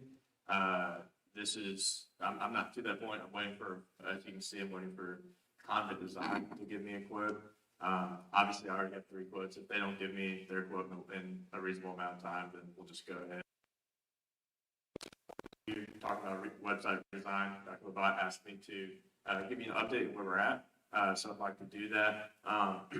As you can see, there are rough estimates of how much it would cost there for each one. Each one provides a different solution. I'm going to come over here and I'm going to show you very briefly kind of their projected sites.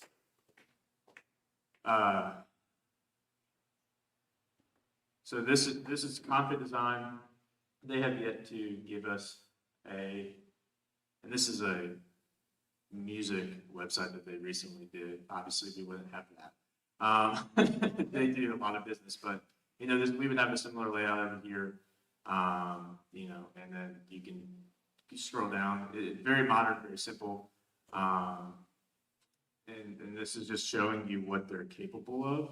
Obviously, we can ask them for a different type of design. This is from Kathy Jacobs. Kathy is, that one does not want to pull up for some reason. Let me pull that up on my own. This website, what was the link? I cannot read that. Was that LMRCC? I think yes. This site is one that Kathy said that would look pretty similar to what she's asking us recommending to us. Kathy is who does our website currently. I hope this is the right site. It may not be. Kathy did the original website design for us in 2000. It was 10 years ago, 2011, 2009. That's what she said. I wasn't here. I don't know why that's not working out. .org. Is that what you said, Mr. Spears? I didn't hear you. Yes, it's Sorry. org.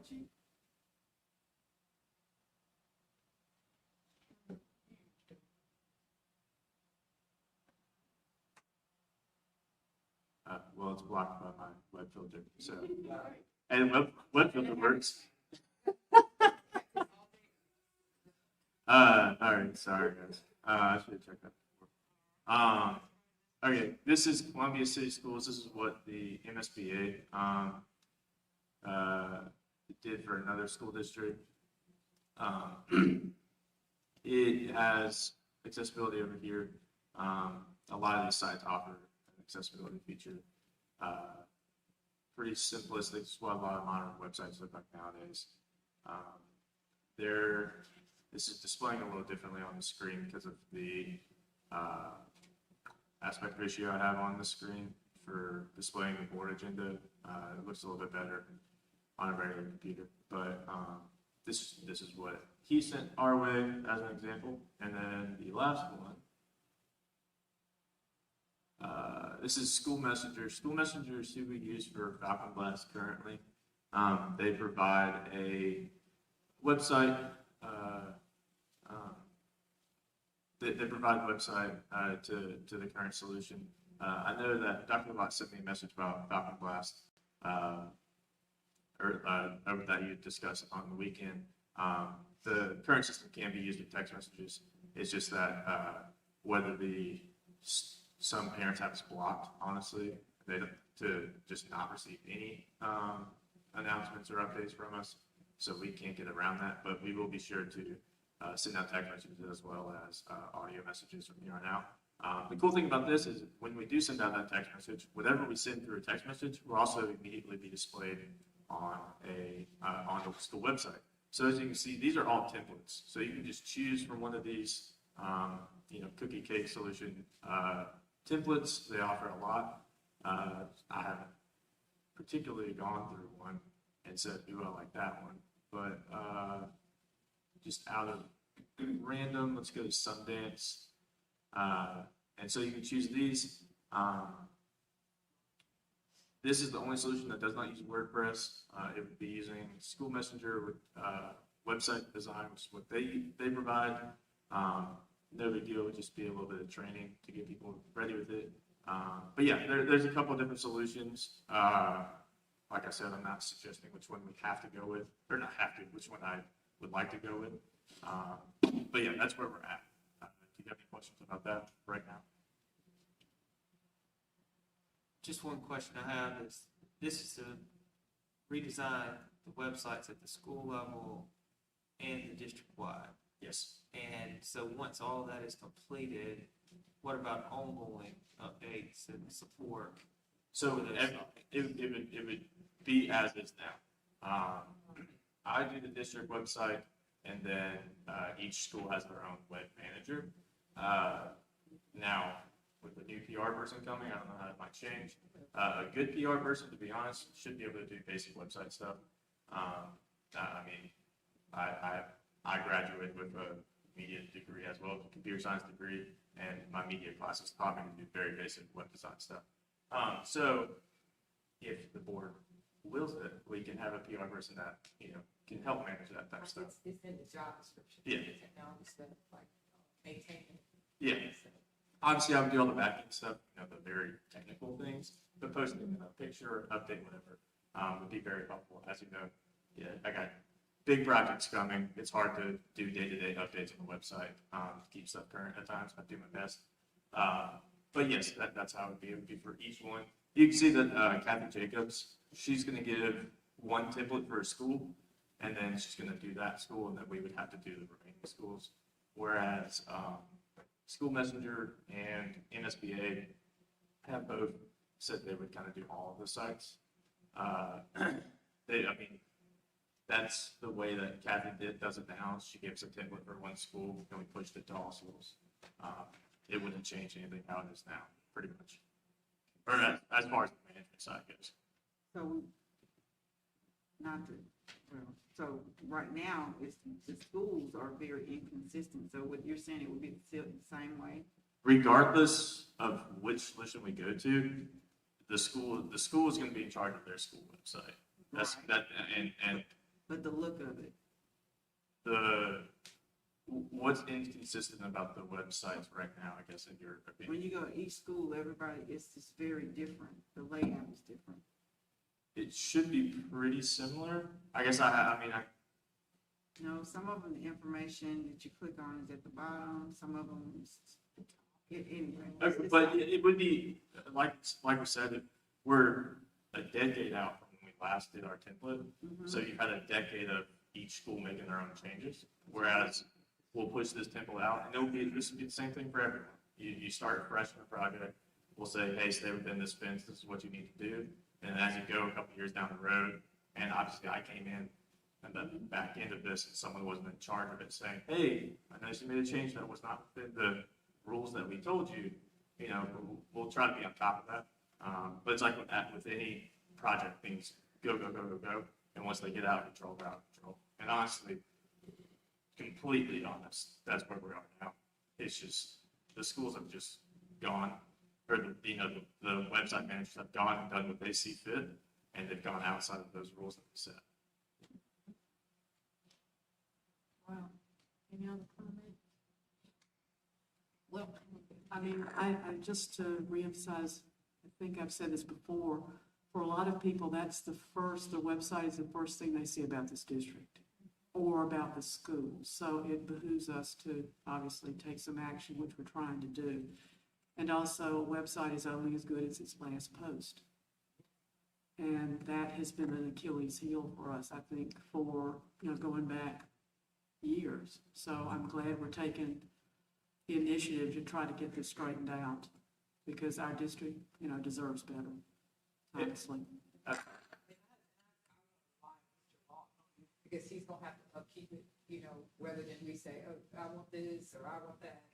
Mr. Lawton needs to take a look at this and see what is the cleanest, easiest way for us to keep this managed and looking well, especially because he'll be the backbone, and then once we get a PR person to manage this, that needs to be done so we can be monitored more effectively. And so I really want to take his expertise in making that decision on what's best. And like I said, I haven't, I agree with you, Ms. Young, that, there are some definite inconsistencies, right? And I'm looking at that too. That's honestly the biggest thing.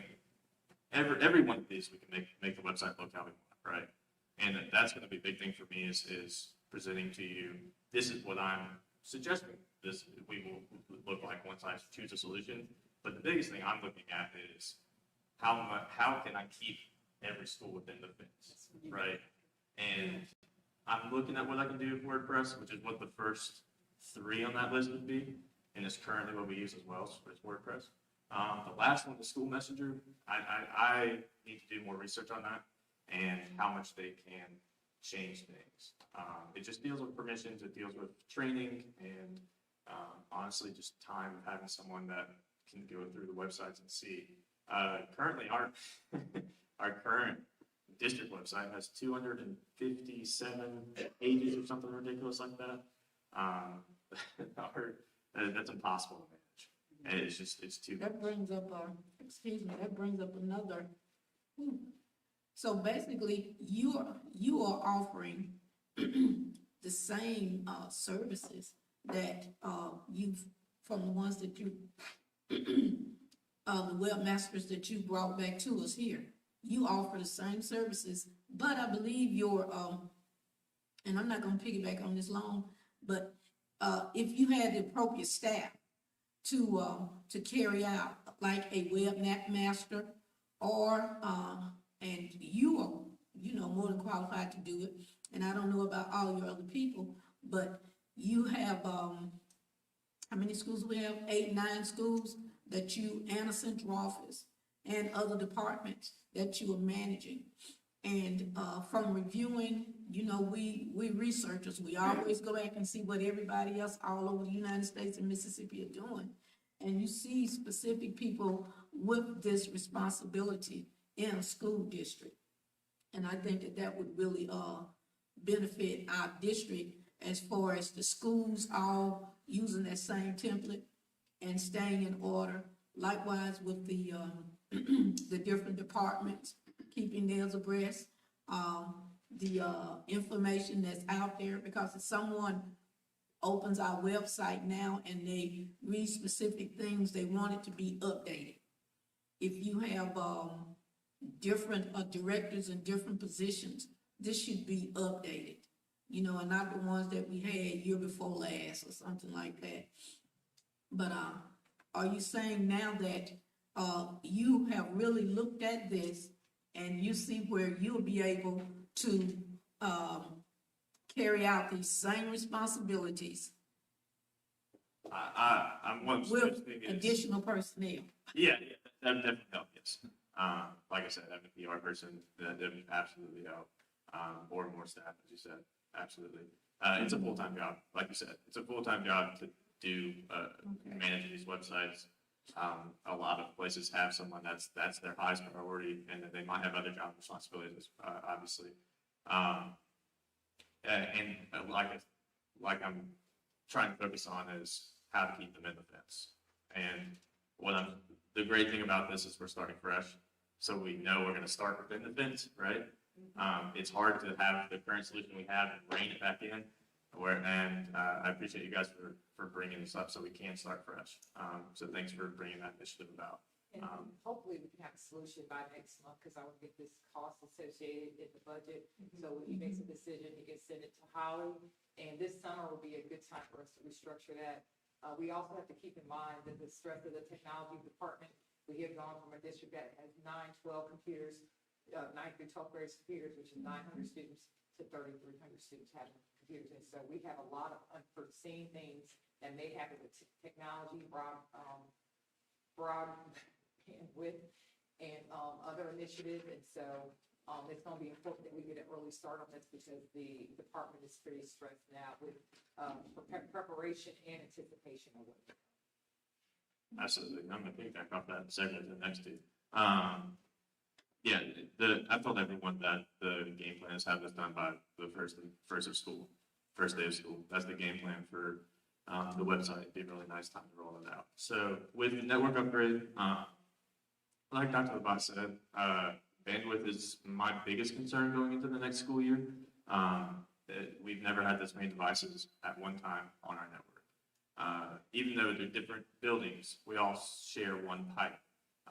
The best way to describe it is it's like water pressure, right? If you've got every faucet and shower in your house, you might have a few that might be running a little weaker than usual. We're trying to work on that with SB2 funds.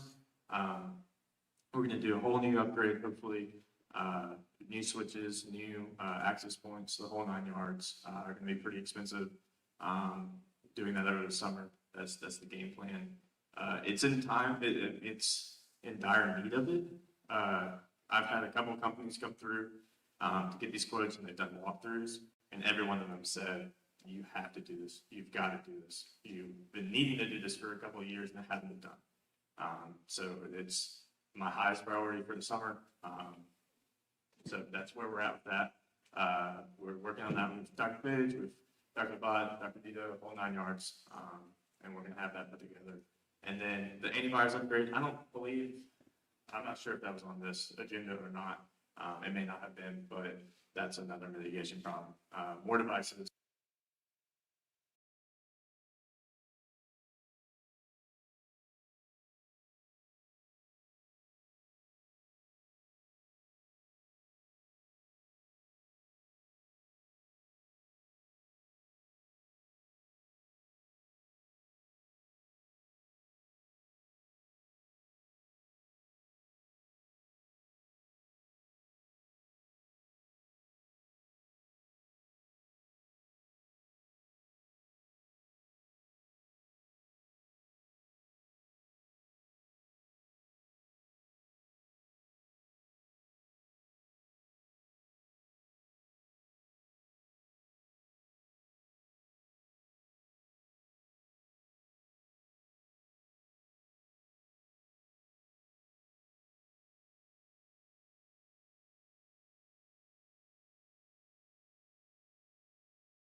meeting is back into, yes, sir, Mr.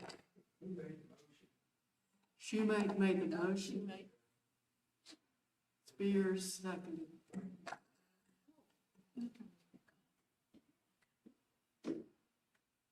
Okay, goal board is pre-K program focused. We did have a literacy workshop last Thursday at Cook Auditorium. We'll have another parent, meeting, this week, with our, pre-K providers and parents. The reason we have a multifaceted approach, some of these things were with the, crime prevention task force.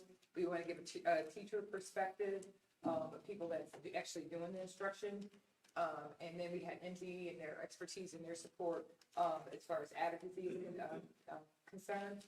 And our own department will be doing some work with Columbus Air Force Base. We're in the middle of testing, so it's very difficult to get professionals out to different places. During this time, everybody's running a little thin now because all of our campuses are testing. So we're doing extensive outreach on that goal. Any questions? Okay.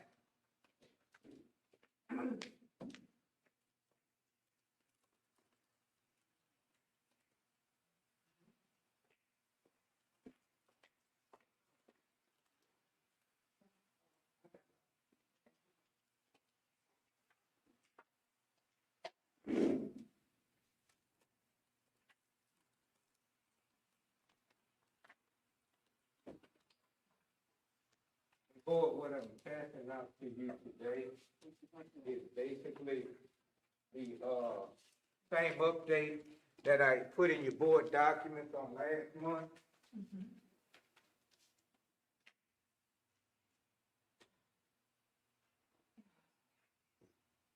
And with the transportation update, I did put in your board document a purchase agreement to be approved to go to the State Department. In order for us to, get approval for buses, we gotta go get the board approval first.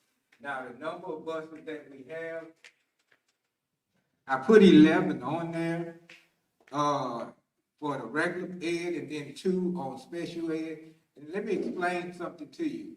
The reason I put the 11 is because the 11 is the max number that we would want to purchase. We don't have to purchase up to 11 buses, but we can. Now, in sending that to the State Department, it just means we're getting approval for those 11, to purchase 11 buses. Again, we don't have to purchase all 11 buses. Now, 3 of those buses will be purchased with ESSER 2 funds, and that is to mitigate social distancing. 8 of the buses is what we're looking at purchasing with regular ed funds, with district funds, and then the 2 special ed, we're looking at possibly using special ed funds and district funds. You look at your totals down on the bottom down there, that will put us, the estimated, and this is on the state bid list, is for a bus is 9695. And that's with the specs that we're asking for, making sure that they have the cameras, the air conditioners, white roofs. We do want to actually get away from the automatic open doors because we've been having problems with those motors on the buses that have the automatic doors. So we're trying to get back to some of the manual opening doors. But if we look at the 3 with ESSER funds, we're looking at 290,850.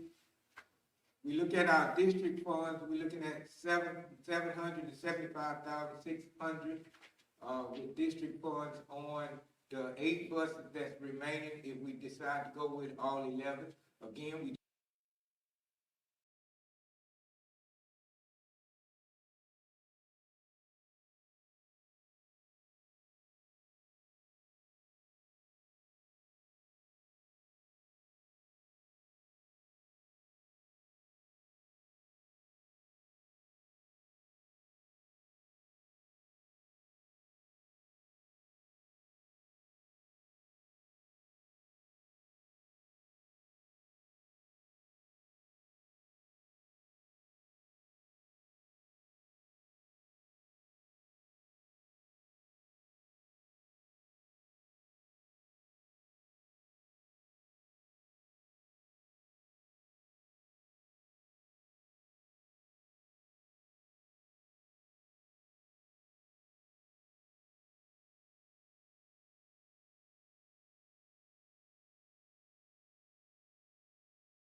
we're so far behind on maintaining our district. So we have to look at other options and, options to do some of the other things that's coming upon us. We have the buses, we have the football field. I can't even go into that, the importance of, this master lease. So I'm putting all of my hopes that we can maybe look at that. I think that's what you were probably alluding to, maybe. Any, so. And so I wanted to apologize, just from a budgetary standpoint, last year was an unprecedented year on how we even looked at anything with the budget because of COVID-19, and so it just wasn't a normal process. And the piggyback on that, the only reason I put the 11 buses is because we didn't do anything last year. It doesn't mean that we have to move forward with 11 buses. It's just the fact that we will, we were behind the 6 buses. We didn't do anything for last year. And the board will approve the purchase of each bus as we come to that point. Because we're approving this document now, it's not saying that we won't, you just go out and purchase. No, ma'am. That's the only go to the next level is getting it approved by the State Department. Okay. And this is something that we would need some specific information on during our budget, workshop. Right. Question, Dr. Vito. Yes, ma'am. Where are we on, like, for instance, the buses that, for instance, we talked about this, I know, but, in detail, just asking really quick, where are we on the buses that need the major work? Are we gonna be able, I know you're saying you're giving us an estimate, but are we gonna be able to keep any of those buses, for backup buses and things of that nature? Are we gonna look at that, or are we looking at strapping the buses, or? We have, and we're actually going to look at those and see what can be done if there are, some that can be managed to be repaired at a reasonable cost. I wouldn't wanna put no exorbitant money into a bus if it's gonna take repairs. If we, surplus it out and can't sell it, we may be able to get some money for it. But we will look at it. That is something that I explained to Mr. Pate that we need to do in trying to get with Waters to look at those buses and move forward with that. And I'll give you a report once we can, get them in and look at. Each one, I was looking at, can we get a report on each one update? Yes, ma'am.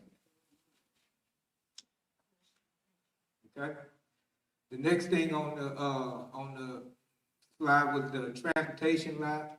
You know that the lot is, the lease is to end on June the 30th. I have talked to Mr. Waters and he has agreed to allow us to continue to use that lot on a monthly basis until we can, move forward with our transportation department and any decisions we make on, the building. The maintenance agreement is also supposed to end on next month, and he's looking at, doing the same thing on that, provided we can, find a certified mechanic. We have not had any luck with any certified mechanics. I have, got with Mr. Hunley and talked to several other districts as far as the payments of a mechanic. And right now, I think we were sitting at, like 39,000 starting salary for a certified mechanic. And that is pretty low compared to what mechanics, certified mechanics are making. I think they're anywhere between 45 and 55,000 a year. So we're basically right now in a position where we can't find any. I talked to Mr. Waters. He's in a position where he's trying to fill some spots that he has as far as certified mechanic, and he's not having any luck as well. So it is something that we looked at, but right now it's hard. I can't say anything else, but it's hard. So to continue what we're doing right now, and I gave you an estimate of what we've paid over the year, this past year, on services from him, and it's in line with what we would pay a certified mechanic if we did have one on the payroll. Yes, sir. So All right, the we next will, repost all of this, right? Ma'am, For the certified diesel mechanic to be reposted, we can, yes, re-advertised? yes, ma'am, we can. And I think, if I'm not mistaken, it still should be on the website. If not, I'll check with Mr. Huntley and make sure it's back. All right, as far as our possible buildings, we've explored the possibility of purchasing, a building to house the transportation department. We've been looking at two different locations, 310 Idlewild Road, and that's across the street from the Fairview Church. It's about 4.9 acres. Flood insurance is not required. I know we was asked to do some research to find out if flood insurance was required or if it was flooded. And according to the owner, it hadn't flooded since he's known it, but flood insurance is not required. The owner's asking price now is $275. We did go in and try to get a estimate on what it would cost to put a 6-foot chain link fence with the 3 strips of barbed wire on the top of it. That estimated cost for that would be about $25,600 over at Idlewild. We also would have to move our cameras and lighting that's at the current place, and we probably have to add some more. So I'm looking at another $10,000 to move the lighting and the post and the cameras and all that straight over there up the snuff. So that would be a total all in at $310,650 for Idlewild. Hemlock is the building right down from the high school. And Hemlock building is on approximately 5.7 acres. And that building actually is probably, I would say, 3 times the building on Idlewild. So it's a pretty large building. The owner is asking $550,000 for it. If we did the same type of fencing over around that building as we would at Idlewild, we're looking at about $33,850. Again, the $10,000 for your lighting, moving the cameras and the lighting that we have existing and to add some more. So you're looking at an all-in budget of approximately $593,850 on that particular building. Now, again, that's not including, I guess you would say, my mechanic parts and supplies like that we would have to put inside the building. This is basically just to purchase that particular building. Now, right now, in looking at both of those buildings, it would be very minimal as far as interior things that we would have to do as far as remodeling or anything like that. It would be very minimal in that sense. That we could go in and do some serious cleaning and painting and have it up to date pretty good on that issue. Again, my suggestion, I don't have one. I've looked at both of those buildings. Both of them are, very good buildings. Each one of them have their pluses and some of them have their minuses, but for the most part, they're about what for what, except for the size. And to him,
Other than that, we'll end school, graduation we have on May 22nd.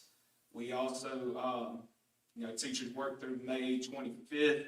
Most of our coaches are starting May 26th with summer workouts and camps and other things, games going on as soon as we get done. We want them up here as much as possible to do stuff. And then after that, in July, we do have our coaches will attend the Mississippi Association of Coaches Clinic in July, where we go over the rules, training for the year, updates on those rules, and then just training for coaching different sports. Any questions? Thank you very much. Yes, And thank you again for those reports that you emailed. Yes, ma'am. That's motivational. And to me, it's informative in a way that things that I used to wonder about, and now I look forward to you just giving us a quick update, and I've been looking forward to them. Thank you so very much. Yes, ma'am. And also, thank you very much for including the arts and other activities. Absolutely. Like I said, I want them all to be successful. I had a quick question. Yes, ma'am. Have we had opportunity, I know getting all this off the ground, and we do appreciate those reports, to look into reinvigorating, for instance, our sponsorships, of athletics and where we're headed with that initiative, maybe perhaps in the fall? Yes, ma'am. Absolutely, we are. We're going to be, working with the coaches. We'll be getting out into the community and working with sponsorships from different community members and different things as well. Yes, ma'am. All right, and any updates on any of our booster clubs? In meeting with them, and what initiatives for the fall, or anything like that, or we're still working on those things as well? We're working on those as well. Our basketball boosters are working on scheduling a meeting with them, I believe, next week. So I'll be able to meet with them next week if he gets that actually scheduled in place. Most of our teams, we get it scheduled about 2 or 3 weeks in advance before the season starts for each booster club. And I've worked with the coaches and made sure that they know that I need to be aware of those meetings so I can be there as well with them. Yeah, just one more question. This is going back to something Ms. Cobb talked about at the very beginning on medical marijuana. Are we still doing random drug testing? We haven't had any this year. It is still in our policy. So, All right, thank you. yes, ma'am.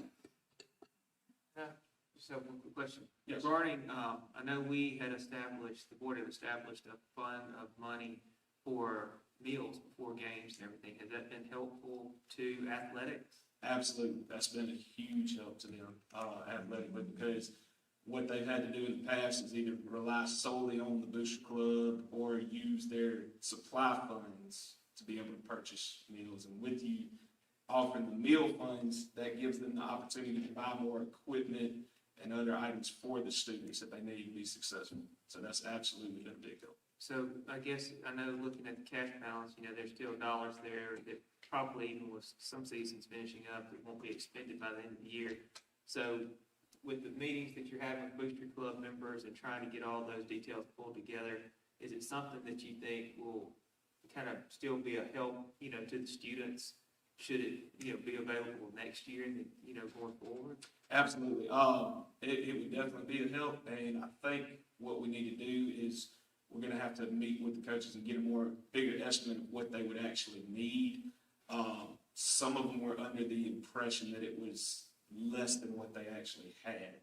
And I didn't find that out until after I started in this position. And so they were spending just based off of what they believed they had in their budget. They didn't want to obviously go over budget. We found out later on that they had more, and that's probably why we have a lot left over. Are you talking about for the food or for? For the food. Okay. Yes. Okay. Thank you. Yes, ma'am. Thank you. Thank you very much.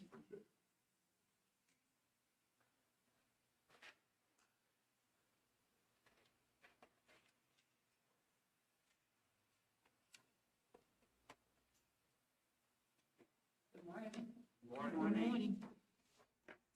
I will be reporting on the special education department. I also be reporting on 504. students as well as gifted.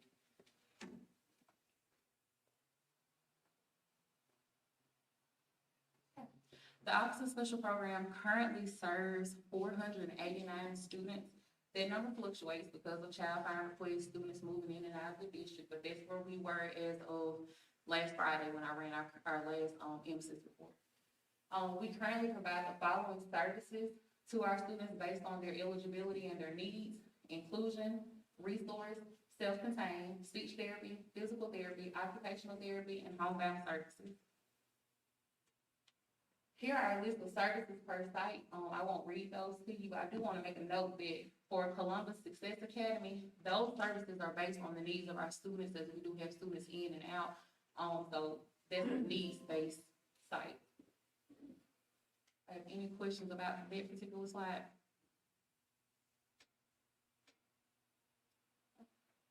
Just one quick question. Mhm. Do students have to be failing before they receive services? Failing is not a criteria. So what happens is we have to be able to show that they have a potential disability and that there is adverse academic impact, is what the State Department requires. So you don't have to wait for a student to be failing before they actually can receive services? No, they would have to be found eligible through the testing process, but failing is not a criteria for them to receive services. And so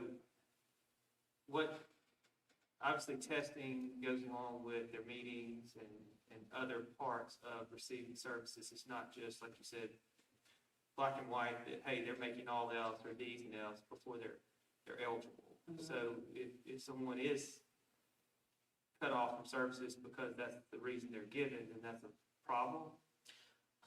When you say cutoff, so are we speaking to the fact that a student may have potentially not received services because they weren't? Well, they were receiving services and then they said, well, because they're not failing, they can't get services, is my question.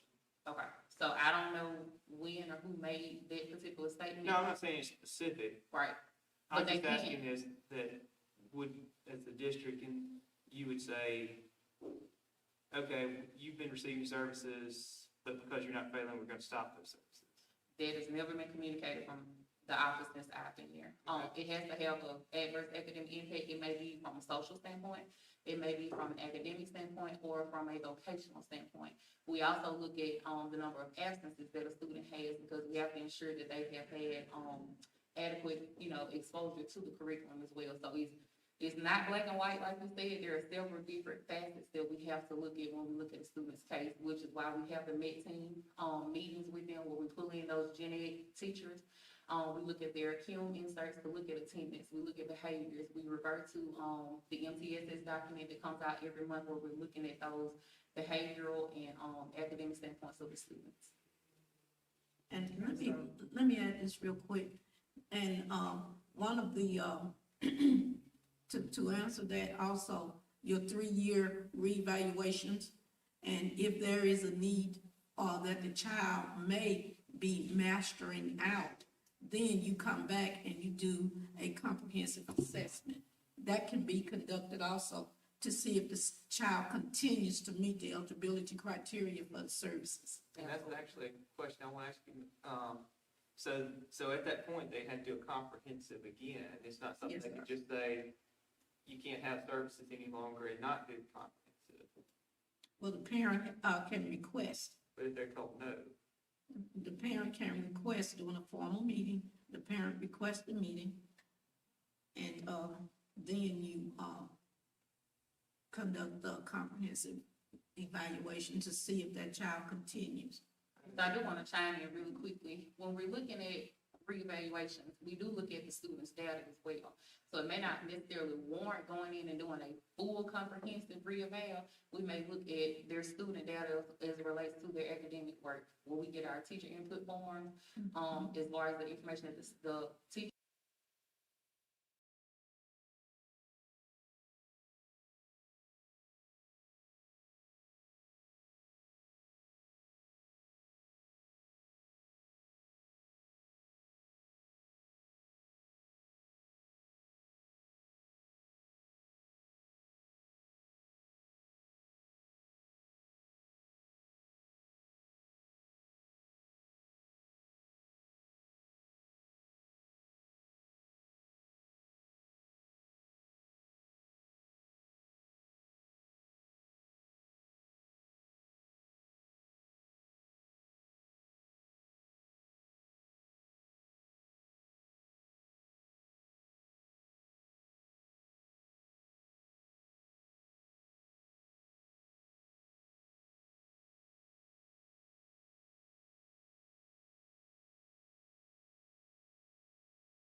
consistencies and errors.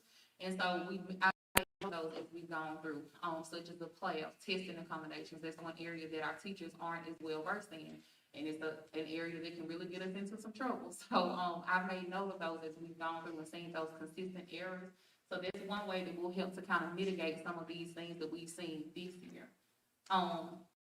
Ms. Murray and I will work together, as I stated, about the testing accommodations. We'll help the teachers, to gain some insight on what those accommodations mean, why they are appropriate for particular students and particular assessments. Extended school year is another area that I've noticed, that our teachers need some more training in. Those three, areas that our students may meet the criteria for to be eligible for extended school year. We need some help in identifying what critical skills are needed to keep them inside the general education population. What skills are critical and vital for them to be successful in the upcoming school year. So that's an area that we'll focus on heavily next year. And as I stated previously, co-teaching. We'll look at the different approaches of co-teaching and how they will benefit our students with disabilities. Our current program or software use, we use the IXL program. This is a digitally based program. It allows our teachers to go in and give our students diagnostic assessments so that they can pinpoint exactly where their critical need areas are based on the diagnostic assessment or any area that the teacher feels the student has a deficiency in. They can actually go in and build lessons based on those particular skills. And those skills are linked to our Mississippi College and Career Readiness standards. As far as considerations for the next school year, I have noticed that our resource students, I'm not sure if iReady may be the most appropriate for them, so I'm looking into some other things such as STAR and some other programs to make sure that we're able to get a good diagnostic read on those students as well. One way it was kind of brought to me was when we were looking at the internal review that we did of the IEPs. Our teacher said, well, hey, I don't really have quite as much data on this particular student. Can we get something in place next year so that we can gauge where they are specifically performing in reading and math? So that's something that I am considering as well. Okay, our focus areas. District staff providing instructional support. Again, this is something that our principals identified as a need. It's something that I recognize that is a need this school year. And what I plan to do is my district staff will have a rotating schedule. We'll all be responsible for a particular set of schools where we'll go in and do observations and evaluations and see what's going on in the classroom. We're going to pull the student data. We'll have data meetings with the teachers so we can see where our students are performing, where those deficiencies are, and we'll be able to determine if our IEP goals and objectives are appropriate at that time and make changes if necessary. Shifting teacher and staff mindset regarding ESY. A lot of times extended school year, we start looking at it about January through April, but we need to start looking at it from the beginning of the school year. Are we making progress on our goals from the very first 9 weeks when we're doing reports of progress? I noticed this year it was something that we only had our mindset on was, oh, this is Thanksgiving break, Christmas break, spring break. That's the only time I'm thinking about ESY. We need to be looking at it from the beginning of the school year. Co-teaching, again, you've probably seen it about 3 times, so that's, of course, something we'll be working on. Another area that the principals brought to my attention was that some of our teachers have a bit of difficulty determining what their roles and responsibilities are inside the classroom setting. So myself, the assistant state director, and the case managers are going to do some training with our teachers so that they know as an inclusion teacher what you're responsible for, what you should be doing when you're in these general education classrooms, as well as the resource and self-contained teachers as well. Progress monitoring with fidelity. This is another area that we noticed when we did our internal review. How are we basing our goals for next school year? Have we made sufficient progress on our current IEP goals and objectives? We will provide the teachers with resources and training so they will be able to conduct progress monitoring with fidelity. And our ultimate goal is to bridge academic gaps. This can only be done if we're given time, if our teachers have time to focus on their IEP goals and objectives. Yes, we want our students to be successful in the classroom, that is important. But if we don't bridge those gaps, we will continue to see our gaps becoming larger and larger from an academic standpoint. So that's something that I'll be working with the principals and the staff to ensure. Any questions? Yes, earlier you, one slide back, you mentioned the resources and IXL is one of them. Are we gonna continue to use that for next year? I'm looking at it. I've also identified another, product that I'm kind of looking at as well. But IXL, we've had use this year. I think it hasn't been as much as probably last year because of some of our students were virtual. So you got all these virtual assignments, and then we've got this assignment that our teachers also putting out there as well. So I do think our usage will be greater next year, but I'm kind of looking at another project as well. There was some indication that the students aren't using it, the percentage was very low. It was lower this year, I can attest to it. And, it was around 2%. So what are we doing to, of course, I know you're talking about improving the quality of learning, but, as far as resources and what the students will use, do they have paper resources as well as online resources, or just the online resources? This school year, it was primarily online. If we have any, so you're looking to consider as to what you're gonna use for the future? Yes, ma'am. And I've actually gotten some, feedback from my teachers on products that they actually have seen and used in previous years. Some high quality teaching materials that they would like to implement in their classrooms next school year. And some of them are, workbooks, and some of them are digital things as well. Yes, ma'am.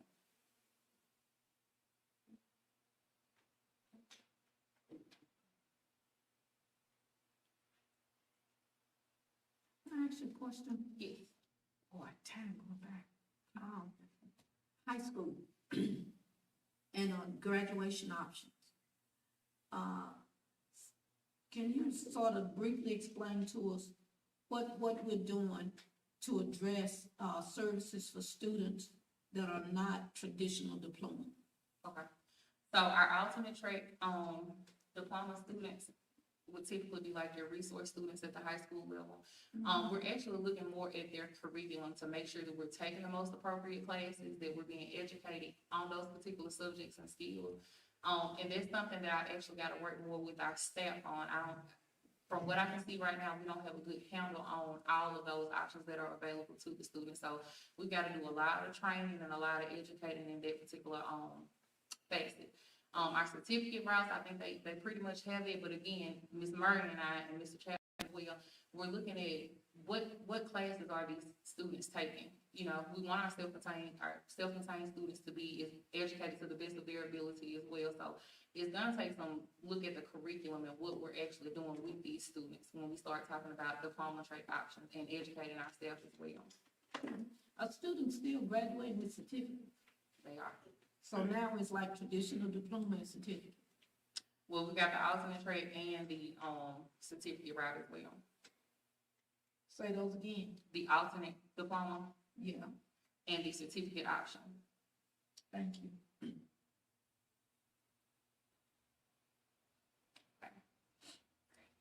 Gifted education, our spirit program. Currently, we have 127, spirit students, grades 2 through 6.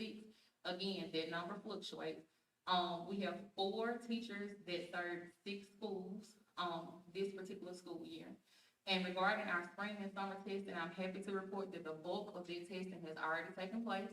We finished up the majority of it last week. My assessment team here in the district have just a small handful, 10 to 12 that we've got to finish. And we've been seeing good results thus far with the children that have been tested. So we're really excited about that. I spoke to Ms. Rowland, our gifted teacher out at Cook, and she said that based on the numbers, our second grade class is going to be larger next school year than it has been in years prior.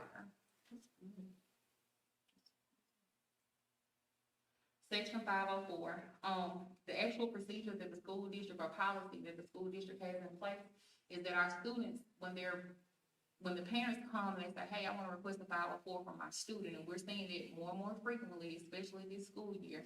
And I think it's across the state, it's not just this particular district, our particular district. We do have to ensure that the student is not eligible for special education services. So that doesn't necessarily mean that we go in and we do a comprehensive assessment. We review the data. When we have those meetings, we review all of that student data based on parent information, teacher information, where we are in the MTSS process if we're there. And then we make a determination as to whether or not the student's case warrants a comprehensive evaluation from a special education perspective. If at that time the team determines that there is not enough evidence or documentation to support a comprehensive evaluation. Then we have to move into the second phase of it, which is determining if the student is eligible for 504 services. Our current student population for 504s are 21 throughout the district. So we have 21 students who have 504 plans. I think I have two, that I have to meet with within the next week to determine if that student as a team will determine if that student is eligible for those services. Any questions about that?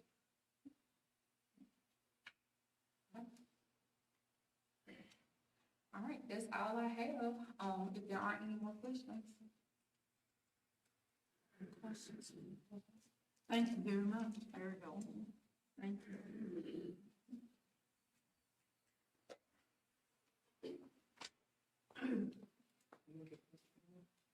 Mr. Honey, you have done one?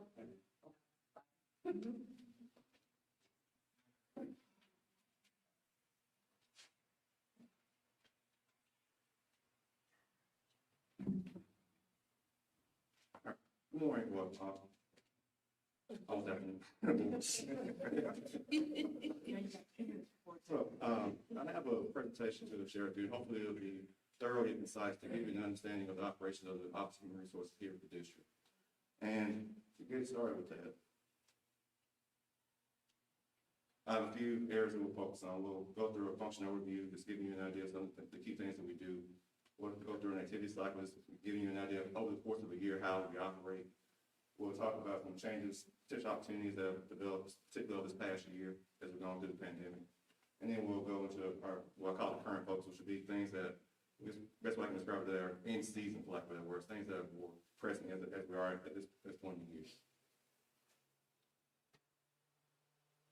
So for a function overview, our office consists of two positions, the director position and HR assistant. We serve approximately 540 active employees. That number is kind of fluid as we go through the year. We have some people come and go.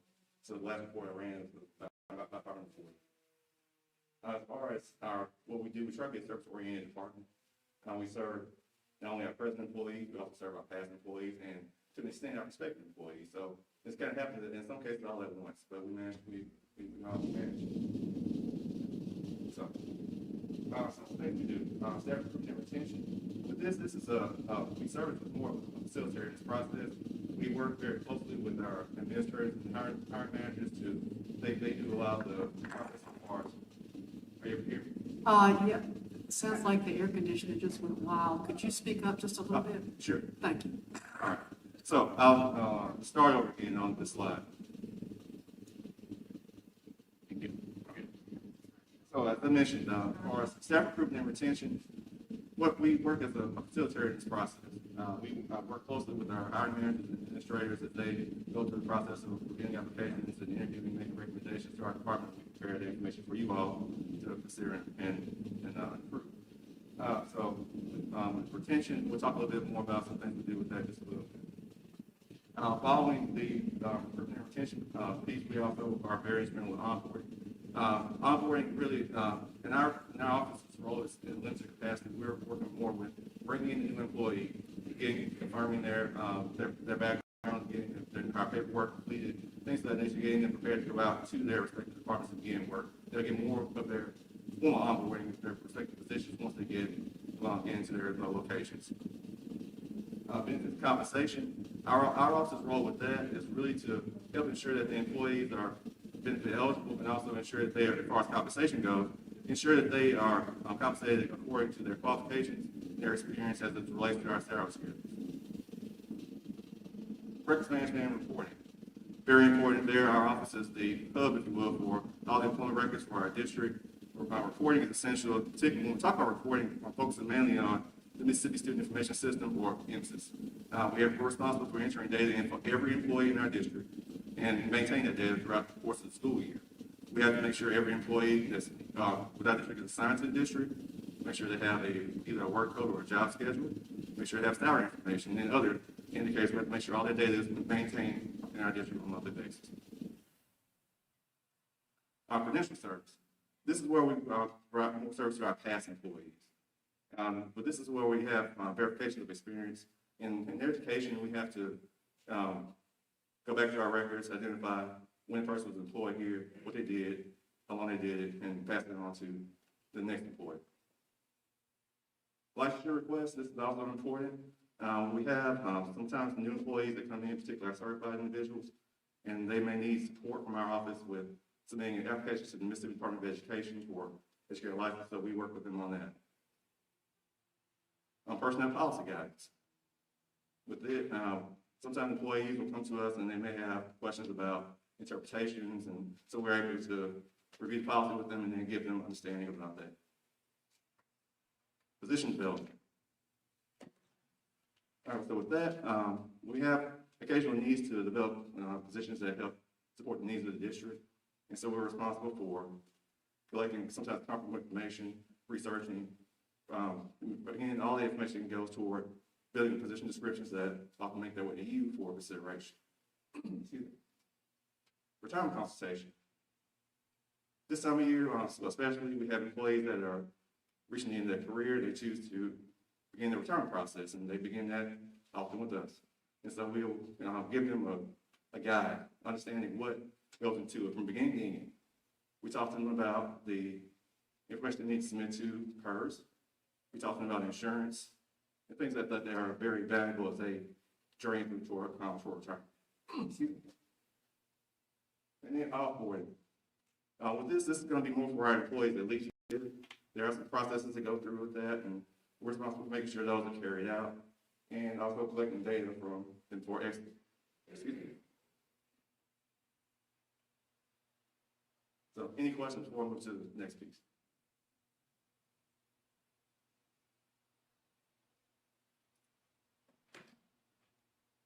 All right, so our activity cycle.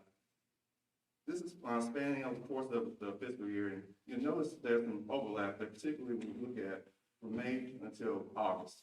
And so I point that out because that it may kind of, if there's a misconception that the summer is a slow time, it's not. So what we you notice during this time, we're looking at, I'm pointing at May here now, we have appreciation activities typically. We have one actually coming up on the 18th for our retiring employees. And I'm not sure if you already received an invitation for that, but if you have not, then I was just going to give you a quick indicator on that. It's going to be May 18th, Columbus High School, 4 o'clock.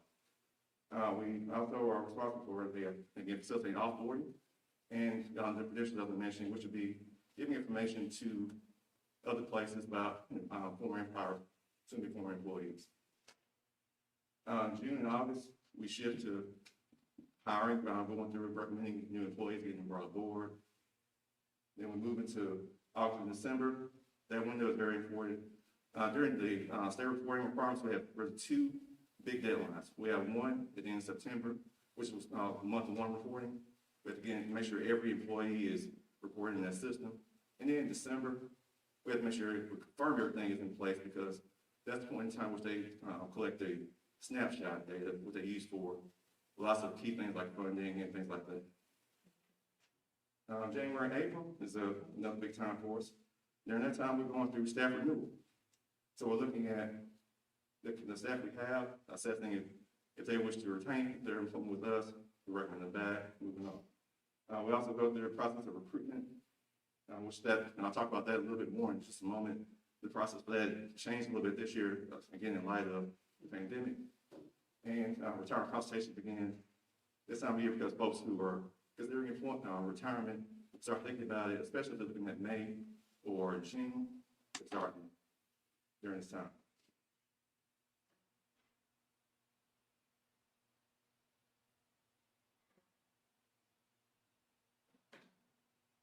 So as far as changes and potential opportunities that we've faced, again, particularly over this past year, we've had to increase our level of digital interaction with our employees. And one of the things we've done, we've incorporated a frequently asked questions section to our district website. And so with this, we've identified some of the more commonly asked things that our employees reached out to us about, put it in a written form, and then place it out there. So no matter when an employee has that question from the mind, it's a common one, they can refer to that resource and get an answer. Of course, we're always here during the day to put in the call, email, whatever the case may be, but this gives them another way to get those same questions answered. Onboarding video. In light of the pandemic, we had to change our approach.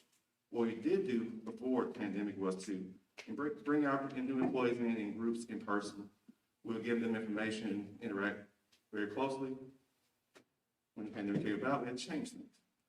So we developed a video which guides the individuals through the paperwork. And so that was, again, a change.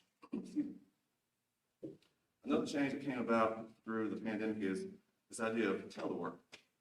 In education especially, that was kind of a new thing for us because we were more about coming into our buildings working every day. We had to look at, okay, well, how does this work when you're working through a device? You're here in the building, but someone else in another building. How do we make that happen? So offering some guidance to make sure that process went effectively, that was something we were instrumental in. Excuse me. As far as opportunities go, the staff renewal process, I think this year was a great opportunity for us because we were able to get staff renewals done early. By getting that process done in March, that gave us a good chance to secure our staff for next year and gives us an indicator of what we need in terms of staffing for recruitment purposes.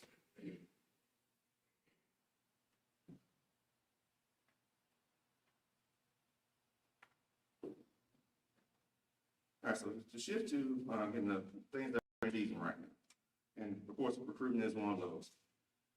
We want to be, as a district, the employer of choice. When I say that, we recognize that we have competitors in our area. We have being school districts, we have being industries, and we want to make sure that individuals want to come to be a part of our district. Our processes for recruitment are ongoing. We're always seeking talented individuals who want to be a part of our team. We have various ways of incorporating recruitment. One, we have our applicant tracking system through Power School. This is the hub where anyone who's interested in working in our district, they will go apply online, and that's where our hiring managers can review applications and things like that. We also post opportunities out on the Mississippi Department of Education's job board. We use that because it gives us again, a no cost way of reaching out to individuals who are interested in our state, well, not our state, but our district through our state. Periodically, we use the Mississippi Department of Employment Security's job board. We use that most recently for our transportation department to put places posting out there with them to, again, get the word out to individuals who may be interested in those opportunities. Colleges and universities are always, of course, ways of reaching out to recruit. And so this is, again, where one of those changes came about. We, before pandemic, will go out and visit campuses during their education recruitment fairs, meet with their students, encourage them to apply to our district. Occasionally, an administrator or two could come out and join us. And that was, feels a good way to get the word out about the district. But this year, of course, they went to a virtual format. And so that changed how we went about it. And I'll tell you our turn to that in just a moment. Social media, we use that periodically too to promote opportunities with our district to those who are again following us on social media. And then of course, through peers and word of mouth, that's always a good tool. People who are with us, they can share that story, it gives personal touch, and it encourages others to want to become part of our team. Just as a quick indicator as far as the impact of recruitment efforts collectively, the numbers that you see for fiscal year 20 and fiscal year 21 come from our Power School system. We have about 431 applicants that applied for positions during the period from July 1, 19 to June 30, 20. And then through today, well, not today, through May 6th in fiscal year 21, we have 322 applicants. So it's very likely that between now and the end of the fiscal year, we probably will meet or exceed our numbers from last fiscal year.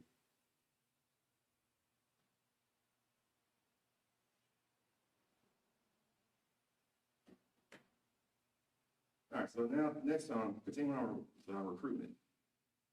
The graphic you see there, that's just the graphic we used to promote the job fair our district posted last month. And so we did this over 2 days to, in a sense, create a level of safety. The way we organized it, we had, as you can see, 2 hours each of those 2 days, and we created by appointment 30-minute blocks where individuals come in and visit. We control the number of people who come in per block to ensure that, again, we maintain distancing. Our administrators came in and joined us. We couldn't have done it without them. They met with those individuals, talked to them, took resumes, shared opportunities, things like that. We had about 60 job seekers told to come over 2 days, which was a pretty good turnout considering that these individuals all came with a genuine interest in us, compared to us going out and sitting next to other places and just kind of passing through. It's cost effective in that, excuse me, one, we use our own facility for it. Two, that we, as far as paying money to go out and participate in other fairs, we didn't have to do that. And so that was, again, it was cost effective in that way. And then, as I mentioned, we had safety protocols to make sure that everybody was in attendance, was able to walk away in a safe spot.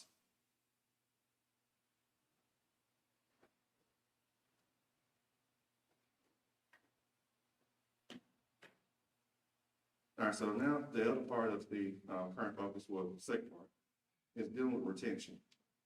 With retention, the one way of making sure that we are retaining people in our district is to ensure that there is good morale, meaning that the individuals who are employed here feel, how to make sure they feel good about what they do as a supporting function of this district. Supporting function of this district, rather. As mentioned, we've had employee appreciation activities. One thing that happened before the pandemic, it was actually January of 2020. We had an employee appreciation night at one of our basketball games. I think it was against Grenada, if I'm not mistaken. At any rate, with that, we,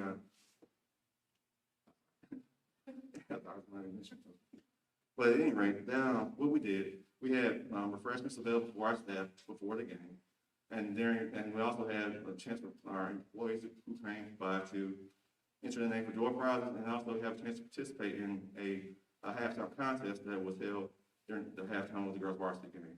We had pretty good participation with that, good atmosphere. We coordinated with the band to have the drum line performing and cheerleaders were out there. So it was a really good experience just to express appreciation to our employees. Hopefully we'll get back to doing things like that once we get clear of course, the pandemic.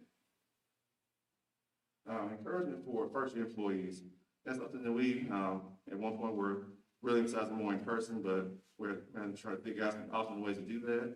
Our new employees, we want them to have a good first year so they can be second-year employees and third-year employees and so on. And so we've done things to encourage those individuals. And then support employee relationships. That's something I think is huge in order to look for retention. If a person does not feel supported, then it's likely it's going to be a contributing factor for them making the decision to leave. And so from our office's perspective, we try to be there. Meaning, like if an employee needs an ear, we give them an ear. If an employee needs guidance, we try to give them guidance. You know, so we try to do what we can to help support the overall efforts to keep those employees in this district. Now, some indicators. If you look at the intent form process, that's one good indicator for helping us know how we are retaining staff. The intent form is a way where our staff say, if I want to return to this district for the following school year, we want to see a whole lot of yeses. So that's a good indicator. The next thing would be, of course, the contract renewal process. Once we get past the intent forms, getting all the recommended staff, we issue the contracts. We want to see a bunch of those coming back signed. That lets us know again that we got a good, strong level of retention in our district.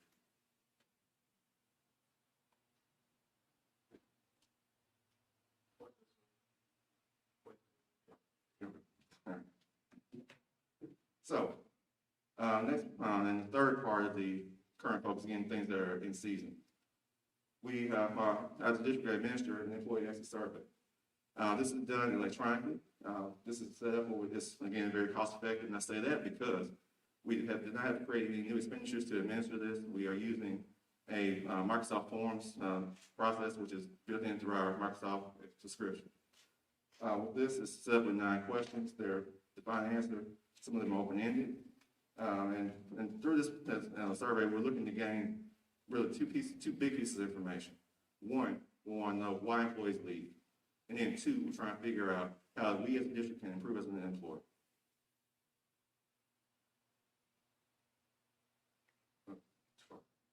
So, to dive a little bit into the data and the responses, this first piece as we're dealing with the question of, please share with us your reasons for leaving the district. And so to the right, you see a graphic, and it's a little, well, it's a little small there, but I'll point out some of the reasons that were, these are some of those predefined reasons that we have on our survey employees can choose. And so starting from the top, you have other health reasons, personal reasons, lack of funding for position, dissatisfaction with coworkers, dissatisfaction with supervisor, job demands, career advancement, better salary, family needs, pursue advanced education, relocation, and retirement. And then you can see through the percentage there where the responses are at this point. And of course, this data is subject to change because it's continuously being collected.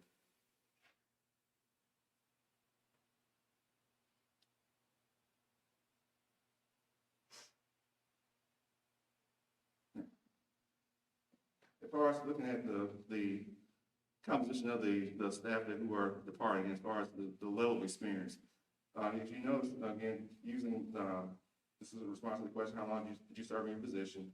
The pie chart to the right gives you an indicator that most of the people at the point which data was captured here were within that first year to 2 years within the district. And as you can see, about 2/3 of the charts is comprised of that. And then the rest is consisting of individuals who were 3 to 5, 6 to 10, 11 to 15, 16 to 20, and more than 20. So that may go back to what I was mentioning earlier about the idea of we want our first-year employees to become second-year employees, second-year employees become third, and so on. So that also gives us an indicator of something we may need to work on.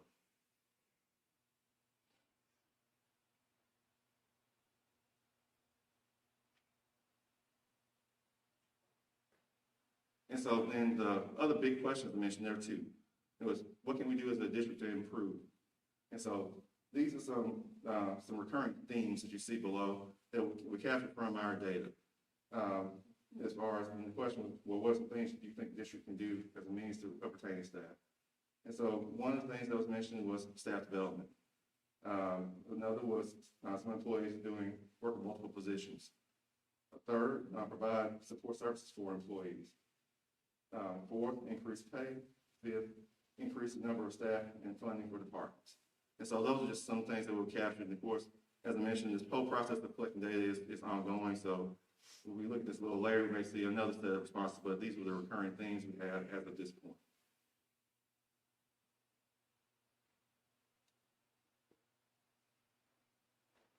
So, are there any questions?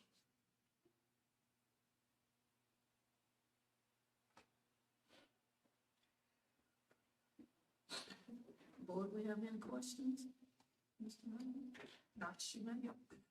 First of all, thank you, Mr. Huntley. I would have found something like this I hope you keep this and keep it updated, because for new school board members, this is invaluable.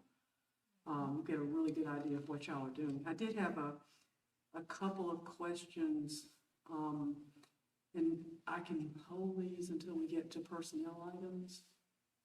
But they're sort of general questions, so I think they would fit here, but cut me off if you don't. If I can bring this down to a more granular level about where we are right now, how many positions are we missing to fill, or we need to fill before the school year starts? Now, with that, I actually have to go back and look at some more data and get that answer to you. I wouldn't have that just right at the top. Okay. And I had a question, and maybe this is another one that's too granular. Were there any takers? Have we had any takers on the $3,500 enticement for math and science? Let's see. I know last year we did have signing bonus. Yeah. Now for this year, I'm thinking. It's okay. Don't worry. I was thinking, do we have any that are recommended like this time? Because if you have any individuals that are recommended for math or science positions, that's one layer too. But the second layer is we have to take a look at the schedule once they get started. We have to make sure that they actually are teaching math or science the entire instructional day to get qualified. So it's one thing to be hired as a math teacher or a science teacher, but we have to look at what they're doing too. I've not thought about that little twist. Yeah. Okay. Let me see if I had another question. I can't find it right now, but no, I appreciate you putting that together. That really helps. Thank you. Mr. Spears. Just one technical question. What is the dollar amount for our local supplement? Let's see if I can grab the schedule, what I can tell you.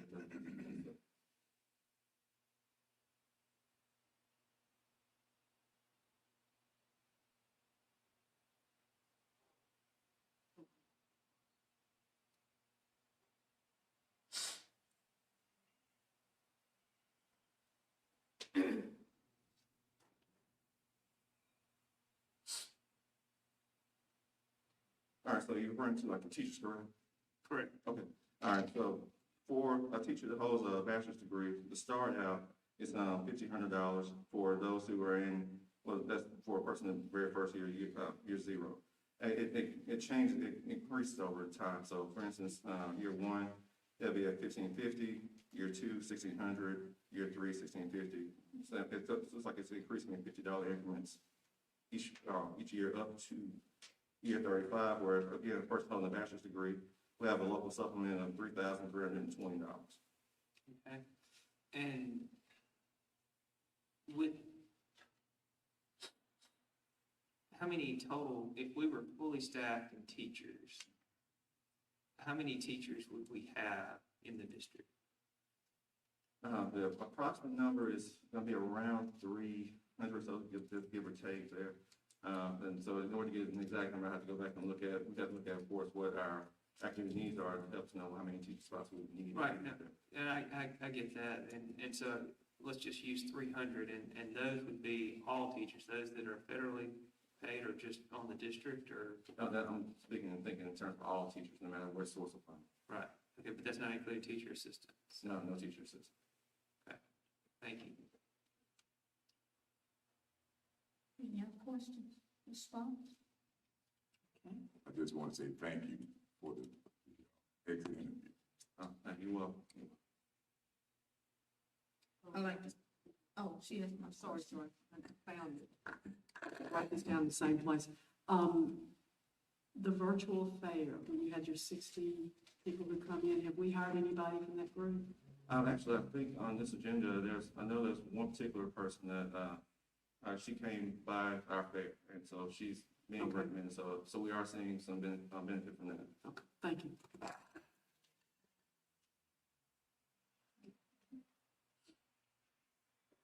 So it is beneficial. Yes, ma'am. Was very good. I love that PowerPoint, the way you have it. Oh, Yes, thank you. That's Mr. Hunley. The board has, any comments? I need to, I would like to make I'll say a quick, summary, but to pull the board, really to see where your thoughts are with this. Thank you all so very much for sitting so patiently. Right now, the board, and I'm gonna try to choose my words selectively here, we respectfully appreciate you all coming in and sitting and listening and also sharing what you're doing with your programs and departments. Likewise, you are currently giving us weekly reports. And in these weekly reports, we are able to read them and sort of gauge as to what your day-to-days are and what you're doing and how our district is coming along. And this is my thoughts, board, and you all should please share with me. To make a long story short, I would like for us to look at this particular item where we're doing the updates. Dr. Labat has done, done great. If it's possible, could the board get the PowerPoints? You have some points on there that I would like to just, cut and paste. And likewise, Mr. Hunter and Ms. Lanier, thank you very much, your thorough report. Everyone is done everything in detail. So at this point, in this part of our board agenda, I'm coming around slowly to my point. And at this point on our board agenda, not to say that we don't appreciate you coming every month doing this and with the rotating. Dr. Labat, everyone has now had an opportunity to share. Likewise, Dr. Dito, Mr. Little, and Ms. Rogers are basically on the board agendas, I'll say every month at some point or another.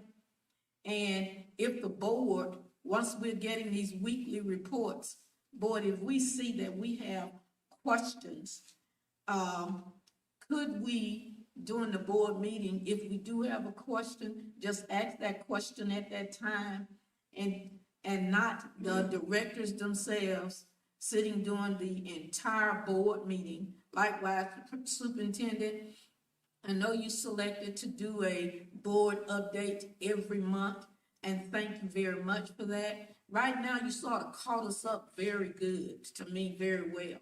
I'm speaking for myself, and I just want to know what the others are thinking. We're caught up on all of that. Maybe it should be from the superintendent on a quarterly basis or something, or as requested. And with the directors, they are giving the weeklies email to us. And if we do have questions or comments or concerns, how will we go about actually, I'm gonna grab at Mr. Dunn real quick. How will we go about, we can get that information and not have our directors to, I know you're busy, throughout your day, to take such a large amount of your time out of your day. Board members, what do you all think? And Madam President, before they respond, I also want to say this. We have very complex and difficult jobs, so I'm a little defensive just because I directly supervise them. And so when questions that come up that directly deals with them, that's a very tough position to be in for a director.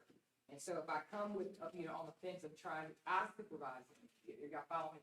So when questions are asked, I don't mind us asking questions, but sometimes all the details not there, and maybe legal issues related to it. And so it is a very gray area sometimes when questions are asked consistently directly to them. And so, but I'll explain that. We can talk about that later. Okay. So are you, all right? Ms. Spears, what do you think? I'm still thinking. Ms. Young? I'm thinking as well. Oh, man. I never think. Well, first of all, I think you make a really good point. I mean, we've been here 4 hours, and I appreciate y'all hanging in there with us. I appreciate our colleague in the Air Force Base hanging in with us over there. Yes. And welcome, Joni. I think it's very important, and I don't think we're asking for too much information, but because we have to be well informed to make decisions. What I think, Ms. Cox, what I think you're trying to do is to figure out a way to get the information to us so that we can be informed, but not overuse precious time from our hardworking administrative staff. So I think we're on the right track with getting these weekly reports, which are great. Those have been extremely helpful. And getting, and I would leave this up to you, Dr. Labat, in the sense that since you, as you pointed out, you do supervise folks, if there's a point where you feel that they need to come and present, and I like your idea of at least one a quarter, or quarterly maybe. I don't know how, to roll on this. I think we're just finding our way. I feel much more informed than I did a year ago. And I think it's important that we do have this information, but if there's a way to give it to us electronically, I think that cuts down on time. I think that our monthly presentations probably could be a little shorter, and then I could add them in when necessary, if it's something I feel is pertinent, they need to know. But I think reviewing the goals and information is very important to the board as far as the monthly.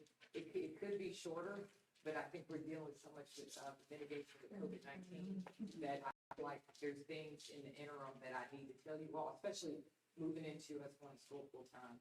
But I feel like the other directors, if something was needed, I send it to all of them, and I could just say, if you want to add a slide, that's generally what they do, they add their information in, and so we could do it in one report, and you know, you'll get the weekly updates and then monthly, and I always tell them, put things on the slides that you didn't say in your weekly update, you know what I mean, or things that need more detail, and I think that could be a very helpful way of streamlining.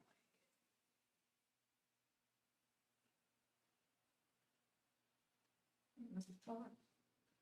I agree with going that route as far as getting the information electronically.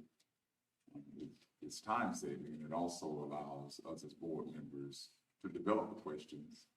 And if there's a reason for a deeper dive, or we have more specific questions, then of course we can relay those to you. You in turn can seek the information. That way, when it comes time to have our monthly meeting, those questions can be entertained with the presentation that I guess you would give, or whatever the case may be, as opposed to your directors coming in and having to give such lengthy presentations on a monthly basis.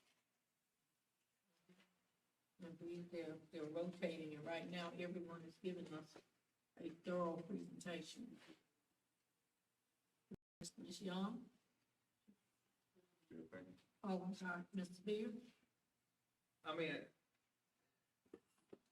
I agree. I think that the reports we're getting are very insightful. I think that it's something that we, asked for a while, and now we're getting it, so it's allowing us to see that internal aspect of things.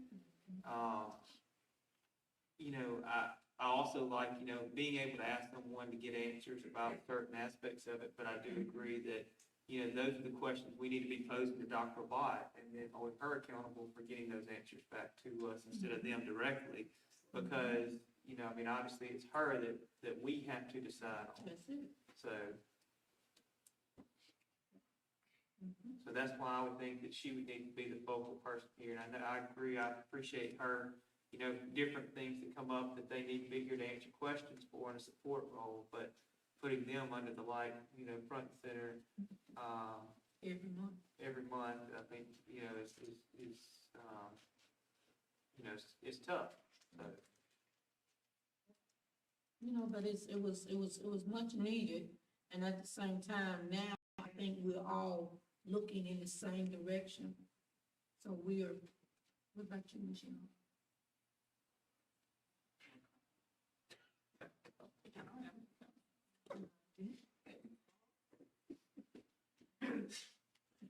Okay. So with that being said, Mr. Dunn, we don't have to motion or anything, make a motion or anything to approve anything, do we? Thank you.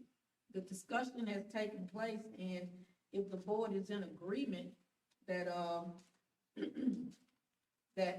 Dr. Labat will streamline the presentations and add slides for the directors and have them to attend as needed or as required. And at the same time, the directors will continue to send us our weekly, updates. That's just keeping us abreast of things that's going on in your department.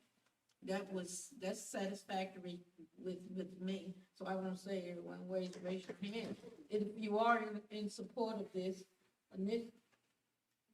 Mr. Sparks? Dr. Schumate? Ms. Spears? Ms. Young? Okay, so we'll try that. And, thank you so much for you all going through the process of pulling together a rotating agenda, a rotating sheet and all of it. But in respect of one's position and your expertise and what you're doing, I think that this is a time now for us to look at this in this manner. Thank you all. All right, right now we'll move to, item number 6, which is open forum. Do we have anyone? Okay, thank you. Moving to item 7, Office of Superintendent, School Operations, Superintendent Travel Report. Dr. Labat?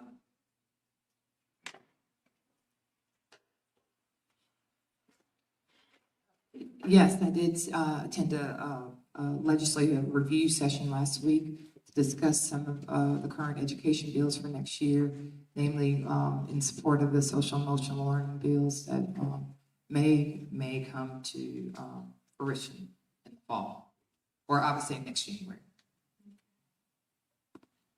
All right, thank you very much.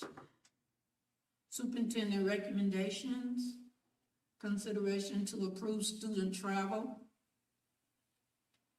We have a motion to consider the student travel. Transfer. Oh, God. Excuse me. You know, I can see out of one eye really good. Consideration to approve student transfers. I'm sorry, we need a motion, please. So moved. It's been motioned by Mr. Sparks, second. Second by Dr. Schumate. All in favor, please raise your right hand. 4. And He's over there. oh, It's a 5. thought he slid out the door. Okay, it is unanimous, thank you. I didn't see you over there, Mr. Spears. Consideration to discuss and approve recommendation of revised salary schedule 25, 33, and 34. Need a motion to approve. So moved. Motion by Mr. Sparks, second. Second by Mr. Spears. Discussion? I got a quick question. Yes, ma'am. Is this, is there a before and after for the very first one, or no? Before and after. This I is mean- Information Systems Director. Information system. No, that's a new position. Never happened? Yeah. Yeah. Yeah. Talk about that. Lucky woke up. Yeah. Yeah. I thought I was getting Just when it trained. was going. Okay. Sorry. Yeah. That's a new position, never, I don't know if I named it never manager, never happened, I can't remember. This is kind of what we talked about a little bit earlier, it'll help me kind of manage things. I included in what I sent to Holly and Dr. Labat, the salary scales from a number of districts throughout the state and the ones that are directly around us, so Lowndes, Starkville, West Point, and from there you can see that I'm not like, I'm in the average around the state and around our area on the pay scale at least. The job itself, it will help me just kind of be able to do day-to-day things without getting bogged down with network problems. If I can get someone to deal with the hardcore, very difficult network issues, such as the firewall, the network upgrade that we're doing, so on and so forth, that would really help me and my staff be able to deal with the day-to-day things. It's a typical thing for school districts to have that level. A lot of school districts even have a like technology coordinator, director of IT, and then network admin. It goes down from there, sys coordinator, so on and so forth. This is just one step into that direction.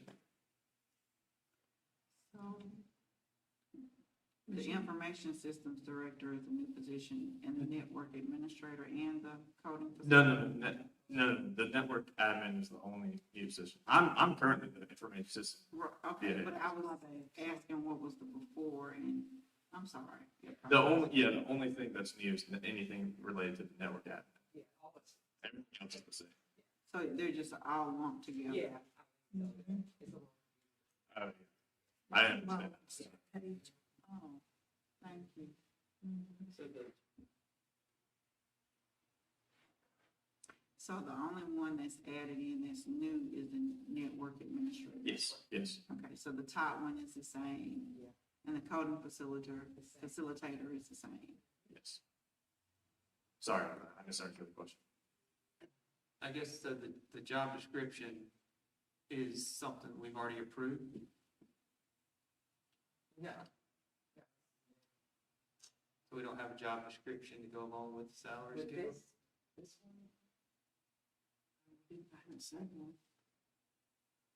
Did you turn that on? Because I mean, I sent normally it to y'all, I don't know. Mr. Conley, did you have a job description for the network? normally we approve the job description and the salary scale. It's not just the salary Slow scale. down. Right. Yeah, I think it may be. Hold on.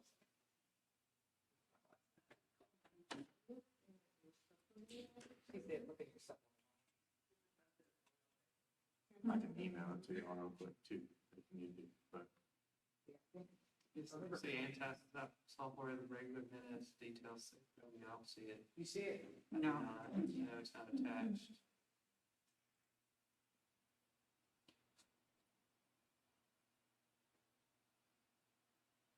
Future reference, if we have something like this, is it possible it can be highlighted so that we'll know what is new on the document?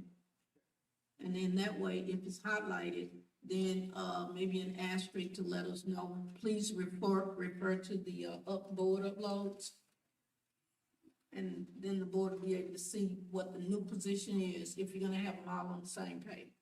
Which is nothing wrong with having it just like it is.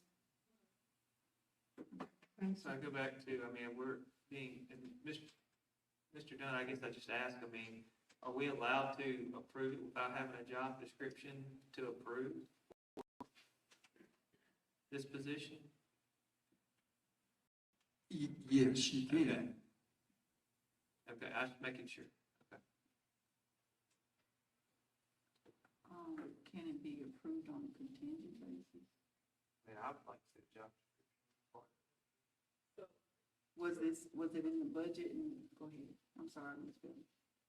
Maybe not fault, but I have a job description.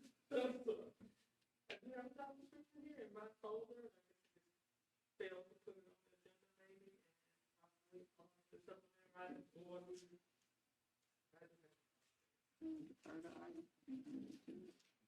So you have the job description with you? Yes, ma'am. We still love you. Okay, the question, is this particular position on our personnel items? I No, didn't see a recommendation. no, Okay, you're just approving, okay. just, yeah, and getting approved for a proposal for a budget for next We're year. just looking at the salary So and the she description, did, it's was not that, on the was item. that part of the budget? Yeah, it will be part of the budget once it's approved.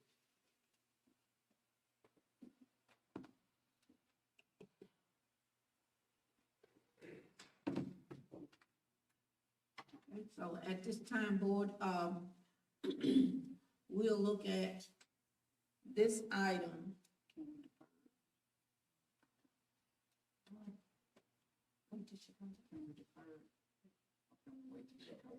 We either need to vote or. Oh, I was getting ready to say something. One of the two, Come back to it. come back to it. Who motioned it? Can they rescind? Okay, I second. Who made the motion? we have a motion by Mr. Sparks, and it's been seconded by Mr. Spears.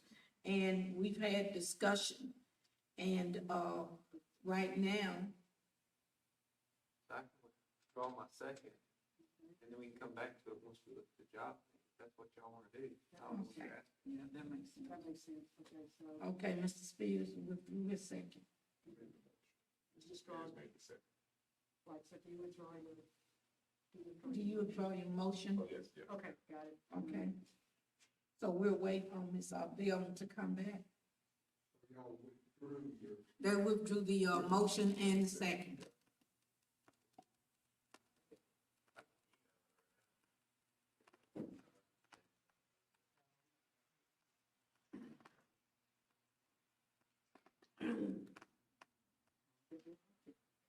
Okay.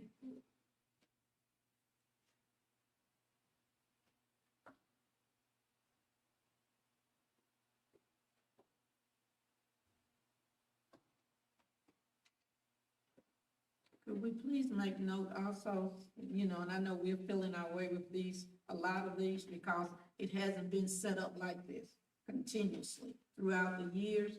But if we are going to have, the salary and the job description, let's please have this intact for, especially your administrators that are being, recommended. Because if it's network administrator, that position may not be may not have to have, be certified in administration. They just probably need a degree, whereas it is, has earned a bachelor's degree or higher. So that's just the title.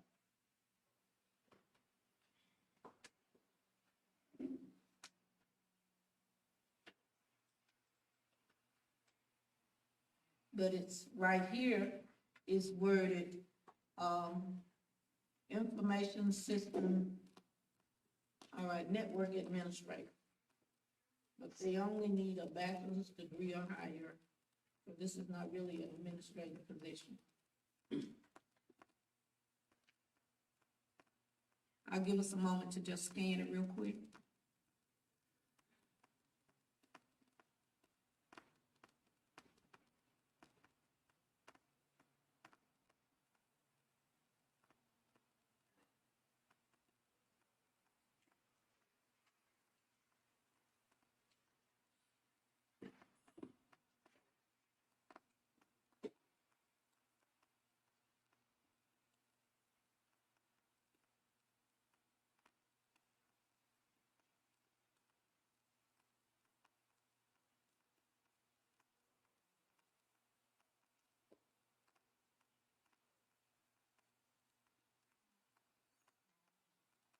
Making sure I understand this, we currently have an information system specialist, but there's another column to the right.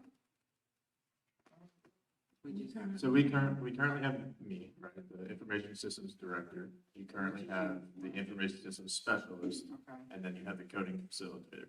right. Network admin is a brand new position. It's the network administrator. Yes.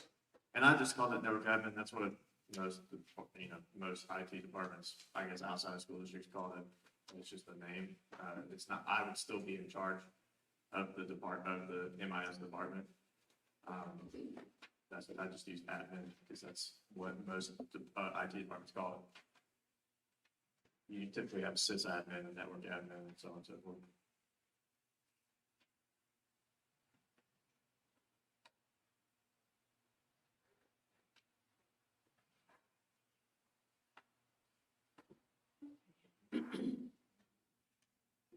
Madam President, so we'll just need This. to modify the agenda to include this as an item for approval and then have the others. So I make the motion that we amend the agenda and make B2, 2A, and 2B. Is that possible, Ms. Belmont? To amend the superintendent recommendations, that amend the agenda where it says B, and then 2, where salary schedules to be like 2.1.1 or 2.1.2, ever how it goes, look at the coding now, and modify that to be, the first one, the job description for the network administrator consideration, and then the 2.1.2, or ever how it does it, as the salary schedule amount for that, plus the others that are being recommended. Did you understand what he's saying, Ms. Woodard? Do you have that? So. His question or his comment? Breakdown, but I figured out. Thank you. Any other comments? You made the motion? I made the Okay, second. Okay, I didn't realize the motion had been made. Any discussion? No discussion, please, all in favor, raise your right hand. It is unanimous.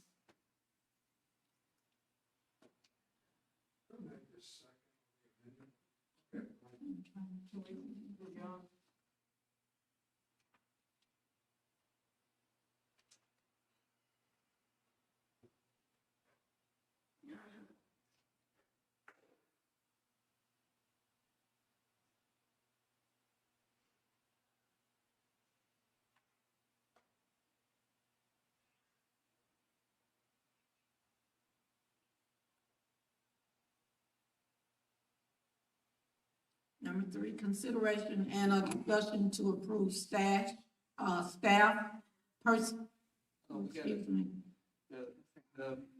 The salaries, job description, we need to approve, and then also to approve the salary scales. We need to do that, those two items before we move there. So we did approve the amendment. The amended,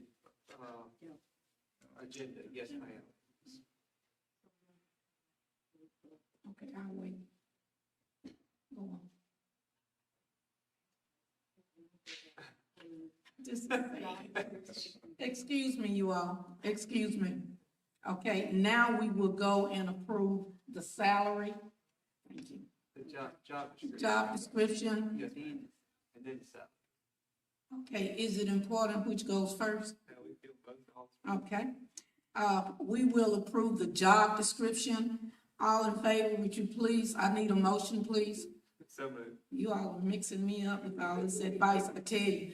All right, need a motion, all right. It's been motioned by Mr. Spears. We have a second, please. Second. Any discussion? No discussion, all in favor, please raise your hand. It is unanimous.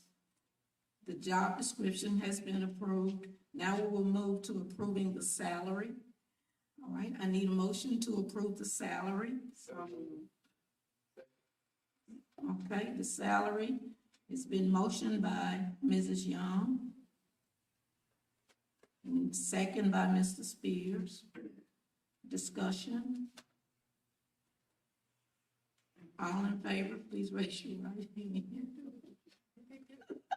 You all are tickling me, boy. And, it is unanimous, it's approved. So I look at all 3 components on this item has been approved. Okay. It's been a long day, but it's a good one. Now I'll move to item 3, consideration and a discussion to approve staff, I don't know what's wrong with me today, staff personnel items. Okay, I need a motion to approve. So moved. Been motioned by Mr. Sparks. Do we have a second? Second. Second by Dr. Schumay. Discussion? I have a quick question. Were we able to or get the packet information on the job description and resume for items 1, 17, and 26?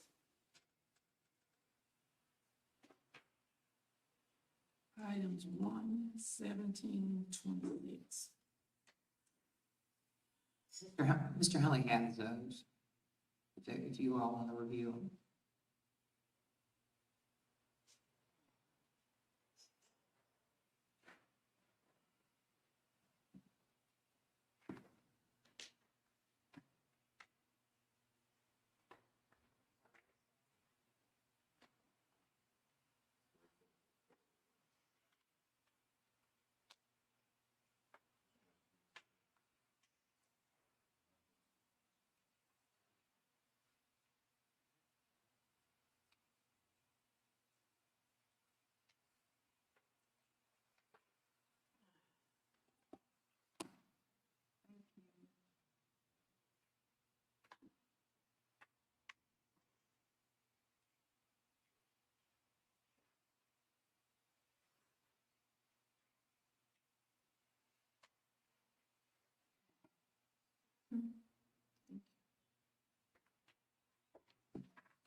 y'all ready to move forward?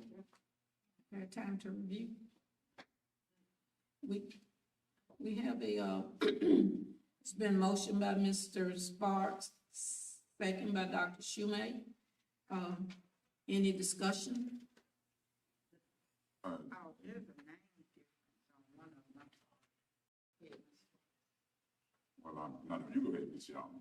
I got to find the item number.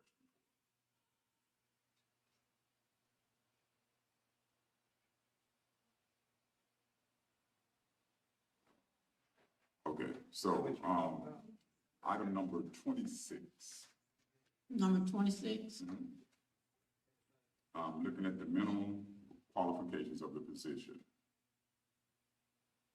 And looking at the number 2 bullet point,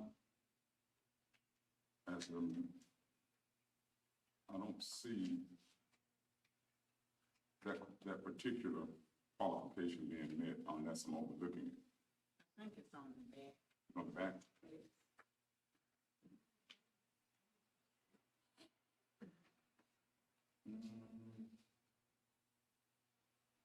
Can you read it specifically what you're referring to, please? I guess, must possess or be able to obtain a commercial driver's license with proper endorsements. Let me ask a question real quick before we go into this. Mr. Dunn, please.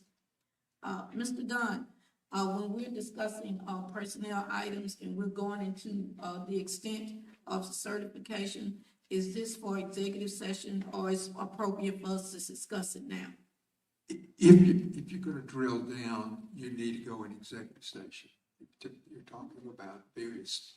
That's what I had read. Isn't that what Mr. Key said on Saturday? I mean, we shouldn't be looking at this stuff. Well, that's what I had read previously, in my studies. That's why I asked Mr. Dunn, should we, hold this item for executive session?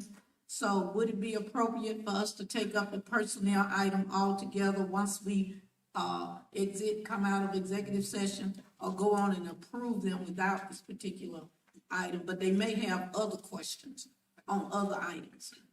I would suggest that in the past, Yes, sir. the board has approved the personnel agenda with omissions. In other words, we're omitting X, Y, and Z, and then discuss those in executive session and come back.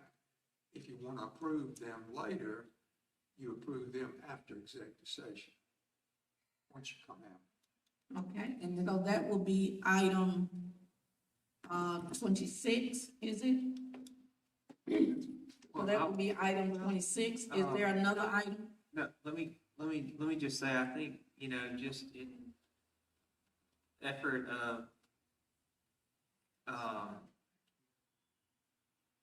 transparency, but also of just, obviously, is that we would take the whole thing at the end instead of isolating out. That's one of the questions that I'd asked on Saturday, so. That was the first question I asked him, if we Right. could do that. So I would think it would be better just to take it all at the end instead of pulling out several different ones and then come back and then take it at the end. Just address the complete item when we come out of the And second. we don't have to Is move that it off fine? the agenda to the end. We could just skip over it, come back to it at the end. If that's what your pleasure is. Right. It's been done the other way in the past, Right. but it can be done that way too. Yes, because I was advised, that would be the proper procedure for that. Excuse me, Ms. I Sparks? have a question. Oh, sorry. No. Now, my question is what brought this on, so, who put it in motion? You did, I did, okay, I want You to did. withdraw that motion. okay? Okay, so Mr. Sparks is withdrawing his motion, And I will withdraw my second.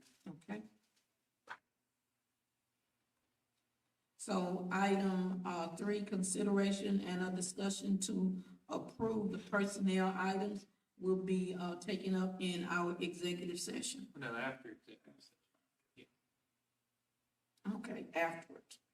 It will be discussed during this executive session. Excuse me.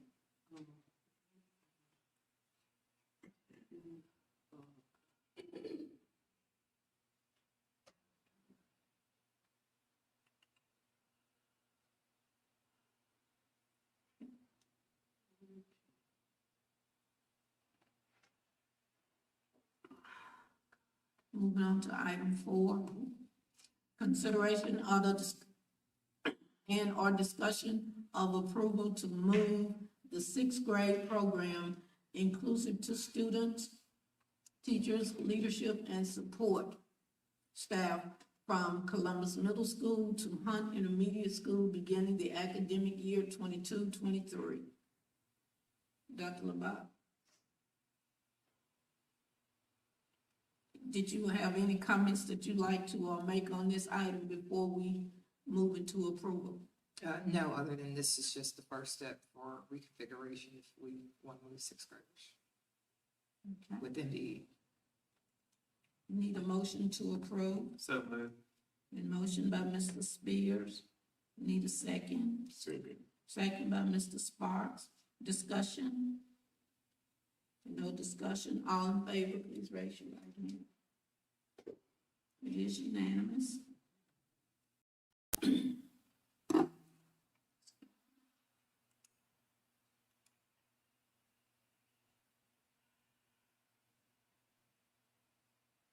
double checking my items here because some of the items changed, I believe.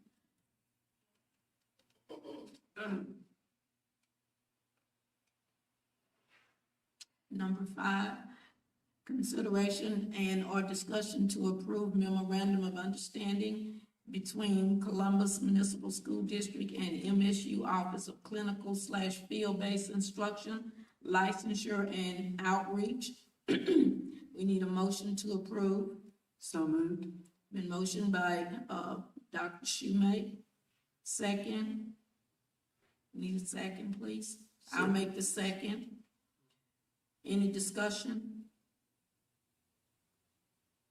If no discussion, all in favor, please raise your right hand. It is unanimous.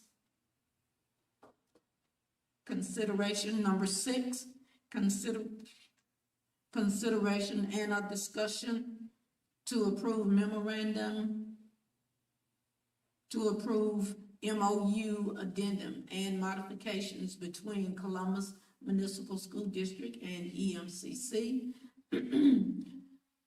We have the items from GTEC that was requested and discussed. Dr. Labat, you have any comments about this before we move for a motion to approve? Yes, other than, we used the APA process to get all of our test scores sent back to our district. We're also taking attendance in several other items. So from an operations standpoint, most of the students are virtual and hybrid, virtual or they're going there every day at GTEC, but most of the operational functions have been split between us. We're managing most of the information. And now the county schools are not even doing the fiscal part, it's going to EMCC. So this is the addendum to for the process of us getting out of the country. We need a motion to approve the MOU.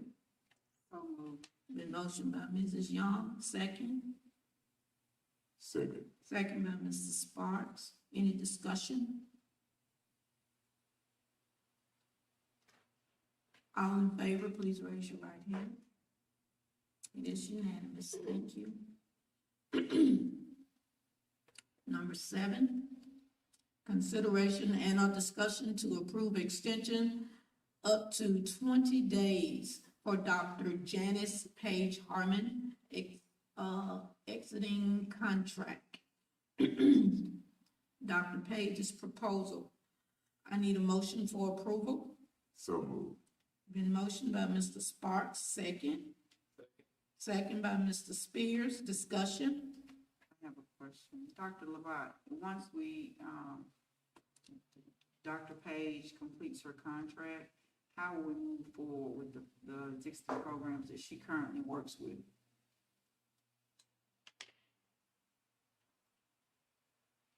Right now, as Holly discussed yesterday, we have really 4 federal applications, well, 5, including, well, 6, including food services and special education. But the ESSA funds, we're just in mid-process of writing them. Hopefully we'll have them done by that time and we'll be able to pick up. We do plan to put a position in. The only complex thing about it, if you've ever written a federal program application, and probably Ms. Cox is probably the only person that had experience other than me and a couple other people. It's just we have to manage the planning and the facilitation with the new person. And so it's just an extensive application because we have, Title I, ESSA 1, ESSA 2, and ESSA 3. And then we have SPED, and we have food services. So we're just in the process of putting that position in the application and trying to find an account. So for day-to-day operations, we're just going to do the best we can to try to find those positions. I can tell you, much like special education, the talent pool throughout the state with those specific skills with experience is going to be very difficult. Because not only do you need the federal program skills, then you're going to be managing. It's not like a normal year you just do it. It's difficult with Title I and SPED by itself, but then now we have 3 more applications. So hopefully we'll find someone, but we'll put in an application and get it posted and get it out there. And we've been looking for a federal and SPED accountant for a while. So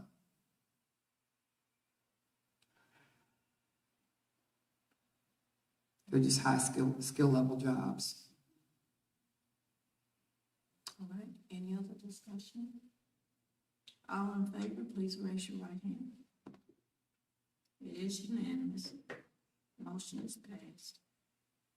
Number 8, consideration and a discussion to approve the purchase of 13 school buses. Need a motion to approve? So, The motion is made by Mrs. Young. Second by Dr. Schumate. Discussion? If there's no discussion, all in favor, please raise your right hand. It is unanimous. Number 9, consideration and a discussion to approve Rosetta Stone agreement. We need a motion for approval. So moved. So moved.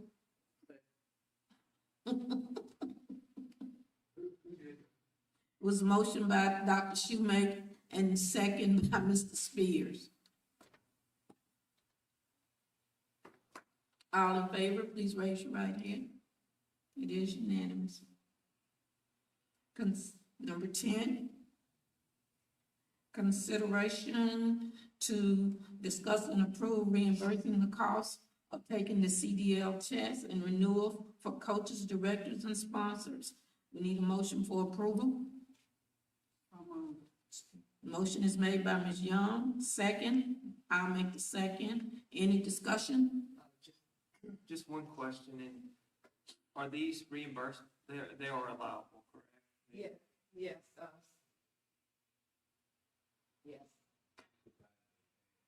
Provided they pass. Okay.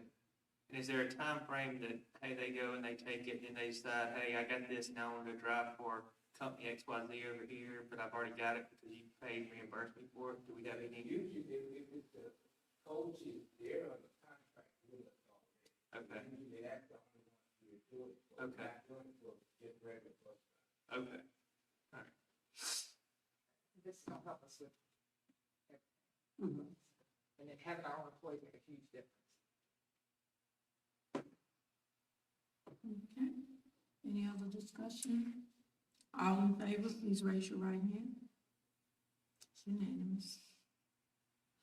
Number 11, consideration and a discussion to advertise for a bid to purchase social studies and ELA books at Columbus High School. Madam President, I think we skipped over one, after TK Martin. and then extended leave. Sorry. Hold on. I sure did. I'm going wrong with that. Oh. Okay.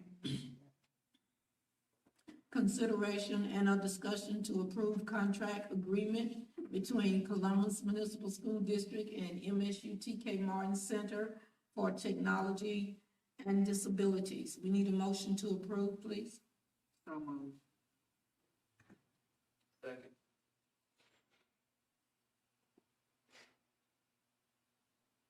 Discussion?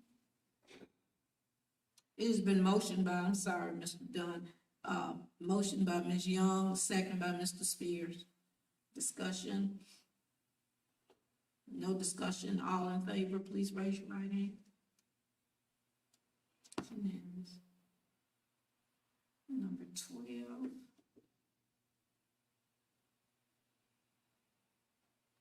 12. Consideration and/or discussion to approve the extended school year application, summer, 2021. We need a motion for approval. So moved. It's been motioned by Dr. Shoemake, second. I'll make the second. Any discussion? No discussion, all in favor, please raise your right hand. Number 13, consideration and a discussion to approve memorandum of understanding between Columbus Municipal School District and MUW for field experience placement school year 2021-2022. We need a motion for approval. So moved. Been motioned by Mr. Sparks. We have a second. Second. Second by Ms. Young. Any discussion? No discussion? Please raise your right hand for approval. It is unanimous. You all, I'm taking my time with this because I'm making my own notes so that, and I'm guiding myself according to my notes and this. We're moving to number 14. Consideration and or discussion to advertise for bid to purchase social studies and ELA books for Columbus High School. We need a motion for approval. So moved. It's been motioned by Dr. Shoemake. Second. Second by Mr. Spears. Thank you. Discussion? No discussion. All in favor, please raise your right hand. It is unanimous. Number 15, consideration and a discussion to advertise for bid to purchase ELA books and ELA math online individual platforms for Columbus Middle School. Columbus Middle School. I'm going through, although it's not stated to approve, but I'm asking for an approval on each of these items because we're requesting a bid. All right, I need a motion for approval. It's been motioned by Mr. Spears, second. I'll make the second. Any discussion? All in favor, raise your right hand, please. It is unanimous. Number 16, consideration and a discussion to approve to advertise for bids to purchase math curriculum for Columbus Middle School. Need a motion for approval. So moved. It's been motioned by Ms. Young. We have a second. Second. Second by Dr. Shoemake. Discussion? No discussion. All in favor, please raise your right hand. It is unanimous. Number 17. Consideration and a discussion to advertise to bid to purchase ELA curriculum for elementary. Need a motion for approval. It's been motioned by Mr. Spears. We need a second. Second. Second by Ms. Young. Discussion? All in favor, please raise your right hand. It is unanimous. Number 18, consideration and a discussion to advertise for bid to purchase elementary math curriculum and ELA math online. We need a motion for approval. So moved. It's been motioned by Ms. Young. Second. Second. Second by Dr. Shoemake. Discussion? No discussion. All in favor, please raise your right hand. It's unanimous. Number 19, consideration and a discussion to approve purchase of reconstruction software for the Smart Academy, pending invoice. Need a motion for approval? So moved. It's been a motion by Mr. Sparks. We need a second. Second. Second by Ms. Young. Discussion. I have a question. It said pending invoice. So now we're waiting on their invoice before, Yeah, they just sent a quote that they did, that she had on mhm. there. The quote should be- All in favor, please raise your right hand. Oh, that was discussion. Wait, so we don't have the invoice, or we do have the invoice? They only invoices after we approve it. Yeah, So I had to think of Oh, so this is for the quote. Yeah, well, they have a quote, you have a quote. Okay. That's, we have, just need a note that she.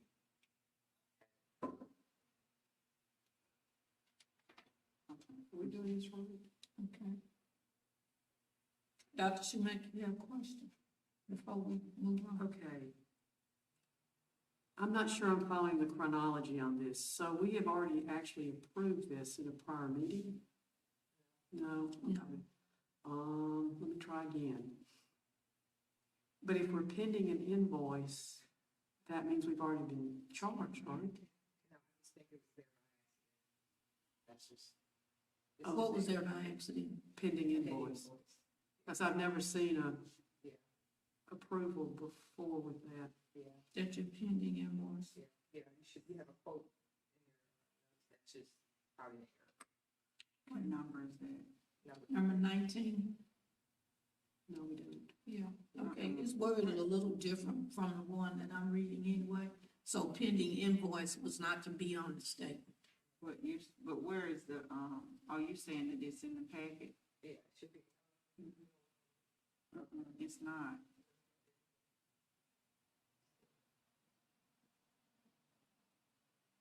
It's not, yeah, it's She not said it's packet. not in the packet.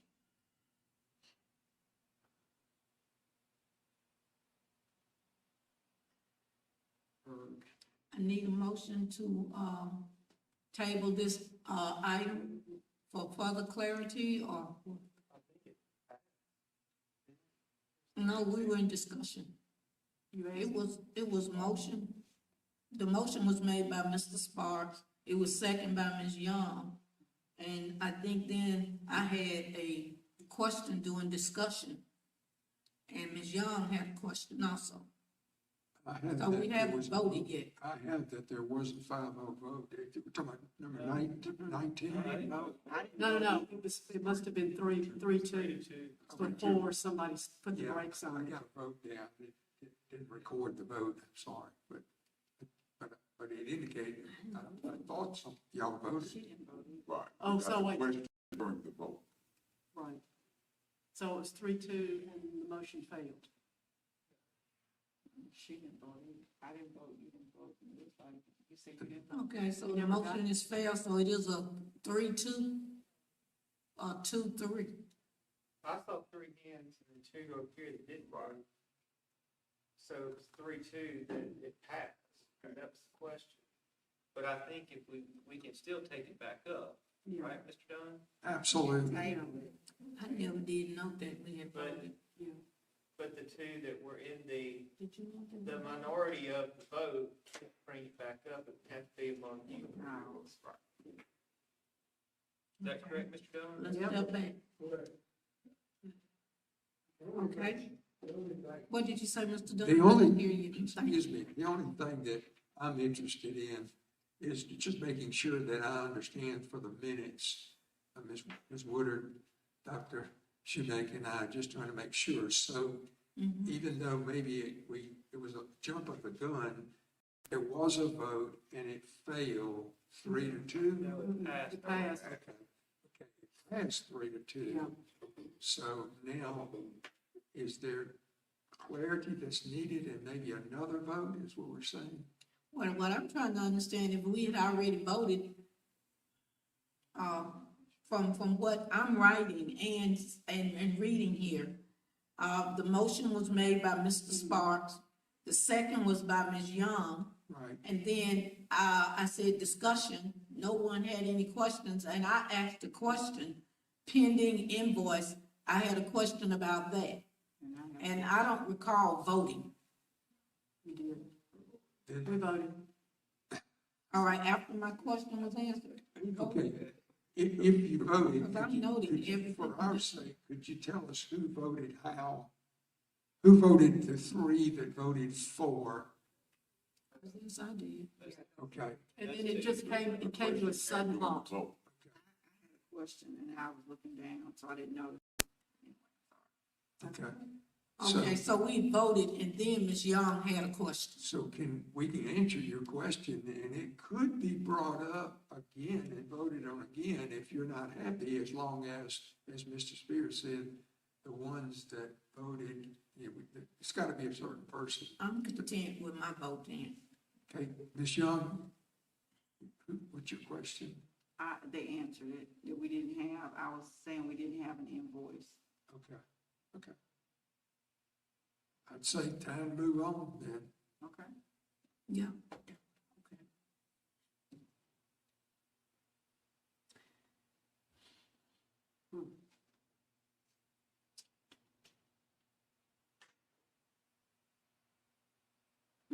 Consideration number 20. Consideration and a discussion to accept quotes from IT Source for Sophie's Intercept 8X and Advanced EDR for antivirus solution. So moved. The motion has been made by Ms. Young. Do we have a second? Second. The second is by Mr. Sparks. Any discussion? No discussion? All in favor, please raise your right hand. It is unanimous.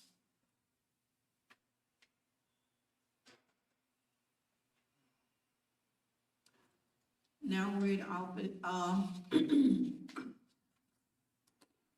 Office of Business Management.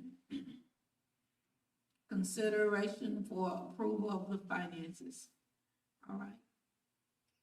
We have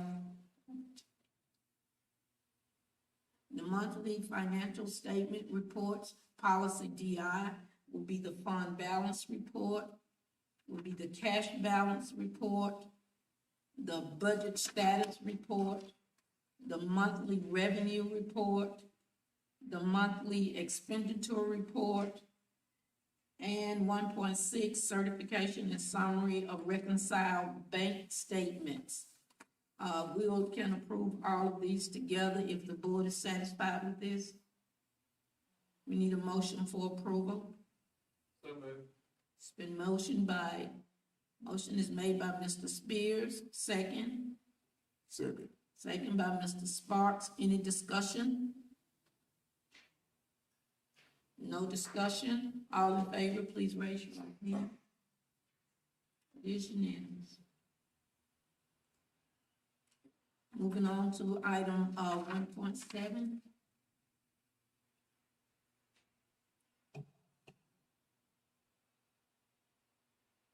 For discussion, item 1.7 begins with monthly ad valorem tax collection analysis report.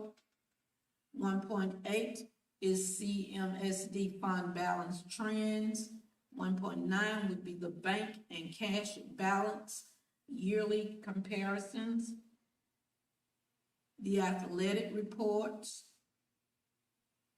and the athletic reports. Are there any comments or anything to be made on any of these reports for discussion?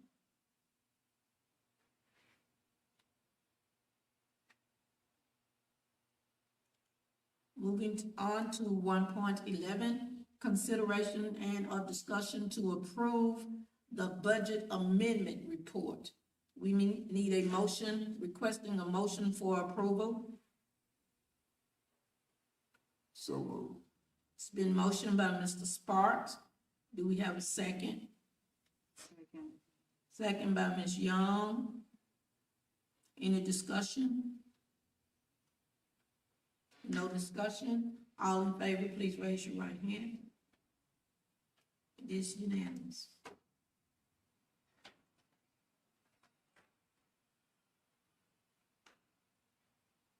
Item 1.12, consideration and or discussion to approve fixed access deposit disposals. We need a motion. So moved. Been motioned by Dr. Shoemake. I'll make the second. Any discussion? All in favor, please raise your right hand. It is unanimous. 1.13, consideration and or discussion to approve recovered lost fixed assets disposals and dispose of as junk. Oh. All in favor? I need a motion, excuse me. Been motioned by Mrs. Young. Second by Mr. Spears. Any discussion? No discussion. All in favor, raise your right hand, please. Madam President, Now, before we go into the docket, if there's things that we may need to talk about in executive session, can we skip it and come back after we talk about those items in executive session? okay, Thank you. so we'll discuss this in executive session. Mr. Dunn, that could be considered potential litigation, correct? I just couldn't hear you. The item that's listed on the docket that was questioned earlier could be considered potential litigation? Yes, Okay, so I mean, it would fall into a category we can discuss in executive session, is why I'm asking. correct. Okay.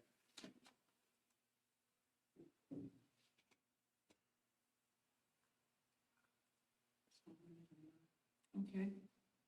I had put there to, okay, to delete it until further. Okay. Now we're on item 1.15, federal programs and IDEA monthly financial reports for discussion. Any questions or comments? No questions or comments at this time. We'll move on to our consent agenda.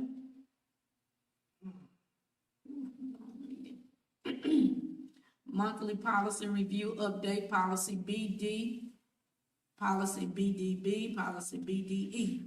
Consideration, number one, consideration and approval of revised / new policy that was during our June 7, 2020 regular meeting. Okay. I need a motion to approve. For the whole consent agenda? No, I'm talking about consideration to approve Okay, so moved. and, revise. The personnel policy, I'll go to it. 1.1, policy GBRCA, coaches assignment policy. That's the particular policy that I'm requesting a motion to approve. I need a motion to approve, this policy, So to moved. be approved. So moved. It's been motioned by Dr. Shoemake. Do we have a second? Any seconds?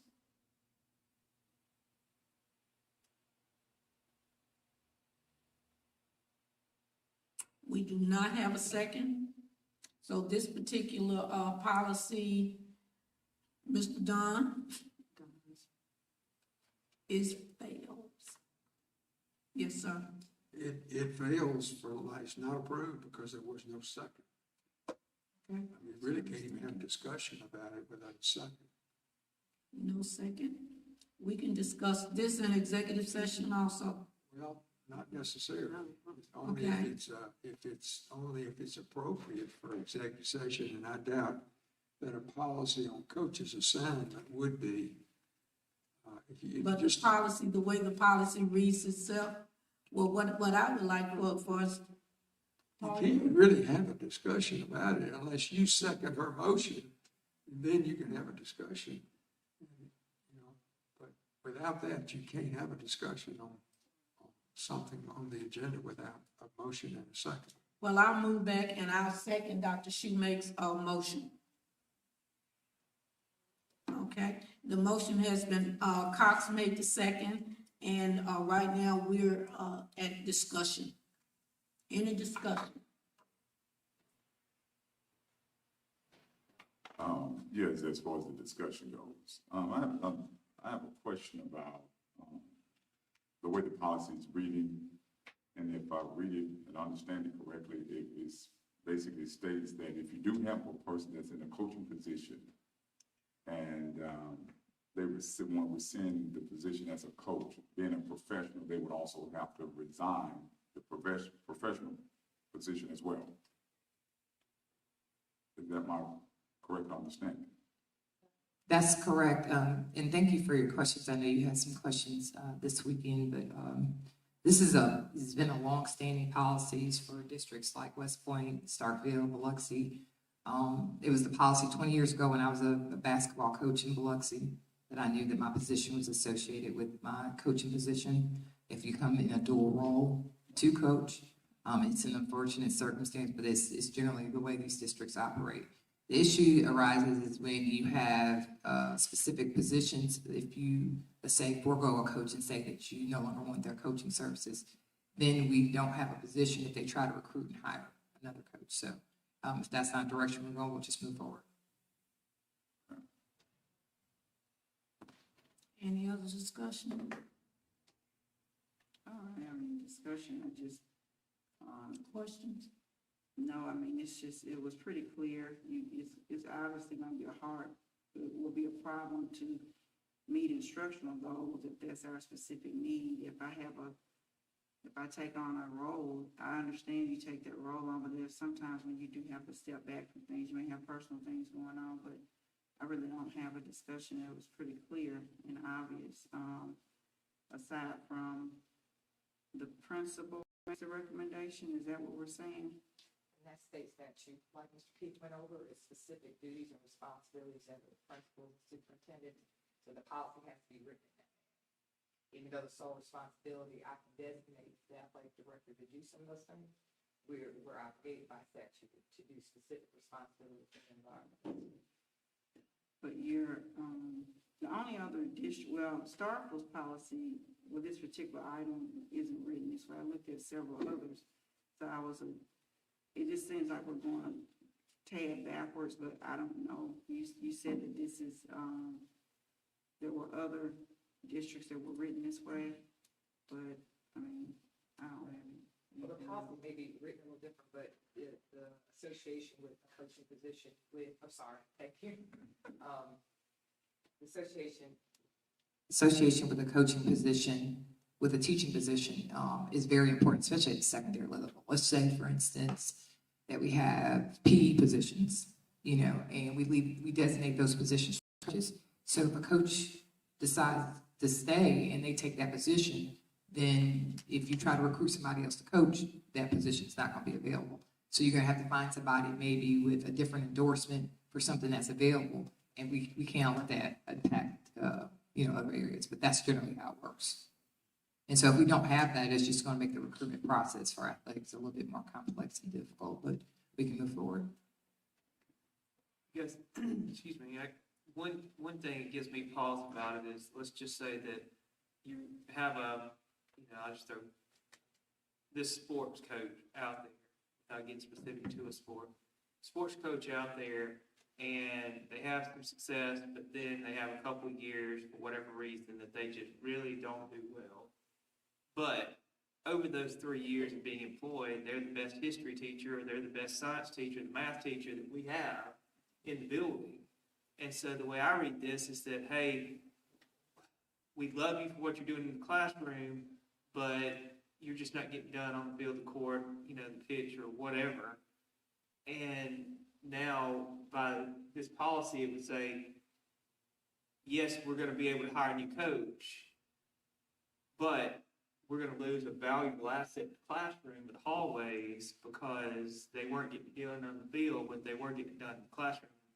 And that was just one thing that gives me pause about the fact is that I certainly understand, you know, you gotta have a position for someone to come in and that aspect of it, but to me, it's kind of a double-edged sword because, you know, I mean, I think like Sylvester Croom, I mean, he had marginal success, but then he didn't do very well overall, but everybody I've ever heard speak of him was he is a top-notch person that got things done with building character and everything else, but he wasn't a teacher in the classroom either, but that's just my analysis of it. And if I'm wrong in seeing it that way. I'm gonna ask you something too, when I get a chance. Excuse me, Mr. Dunn. As long as I've been representing the district, you know, I can remember that this policy has been in place. Now, how it ever got adopted, I don't know, but I can remember this back 35 years ago plus. I'm pretty darn sure that we've actually had cases of this coming up. And, you know, I'm not speaking disrespectfully of coaches, but typically what they're teaching is, you know, social studies or some course it's not Spanish. It is not a math course. It's not a science course. And it was extremely helpful to the district to be able to say, if you're not coaching, you're not teaching. And never in all the years that I've been doing this has it ever been a problem for the district. I think that by not adopting this policy, you're going to put the district in a position where they likely will have to, you know, keep the coach because you don't have another slot. If you hired a different coach, if you fired him coaching, you're just not going to be able to fire him till the end of their contract. And I agree with Mr. Dunn. Like I said, this has been a de facto policy. I know as long as 20 years ago when I was coaching. I knew that my coaching assignment was associated to my job. So this is something that's been a long standard practice in many districts. So, and I agree with him in saying too that you put not only the district, you just put us in a very difficult situation. It just makes me think about some of the things that were said Saturdays. If we do that, we just have to think about the accountability related to it because it does put the district in a very bad situation. And this is very normal. Like he says, 35 years I've just My question with it is, there are districts that has, the athletic director / assistant principals. I can see this policy for that, and that's what Columbus has used for a while. But there are also districts that has the athletic director and they are not / teacher. And likewise, our district has moved to have a athletic director. And the purpose behind the athletic director's total position, to my understanding, is to build the total athletic department, K through 12, and likewise, the other additional activities, theater and whatever other activities that he's been working with. Now, to me, I'm trying to pull or see where does the athletic director currently fit in this particular policy? Because it's relating to coaches, that he's the one that will oversee, not the principal. Or am I not looking at this properly? So the main part of that is the reason why the principal is designated in the policy is because it's mandated by state statute. Even though I assigned, and you've seen a job description with the AD, that I made him the athletic designee to do those things, there's not a state law that says that athletic directors in this state must do ABC. You follow me? And so you can't really put that in a policy if it's not statute, but you can make him in day-to-day operation the designee to do those things. But legally, the accountability of everything in the building is, as far as assignments, are the principal's obligation. So I'm just saying, don't let the wording, the processes are still happening in day-to-day operations, is. Yeah, maybe we need a better understanding. You have your policies, but then you have procedures that follows the policies. Really with the principal should, and the superintendency is state law. Okay, that's state law. And then, and so that the policy, the state law supersedes down to the policy. And it's probably why it's written that, with who's responsible within the building. Okay. Any other discussion? I have one other question. So with everything that's being said, is there any flexibility in this particular policy on the part of the principal? Would it be to the principal's discretion, say that, taking the scenario Mr. Spears shared about the coaching versus the history class, would it be to the discretion of the principal as to whether or not he removes him and replaces him as a coach or retains him as a teacher? Where does that go? It just generally, those things that are discussed between the athletic director and the principal. But generally, when you take an athletic or coaching position, especially in a major sport, then you have to understand that your job is associated to your coaching position. And I'll tell you now, I've seen the undercurrents of us not doing that consistently already in this district. And you've probably been talking to the major coaches and probably have seen that happen, because generally people will not want to give up a PE position, even if they're an ineffective coach. Thank you. Thank you. So I hope I've explained, explained? Yeah, I mean, I understand it a little better now, Uh-huh. as far as the ins and outs. So, yeah, thank you.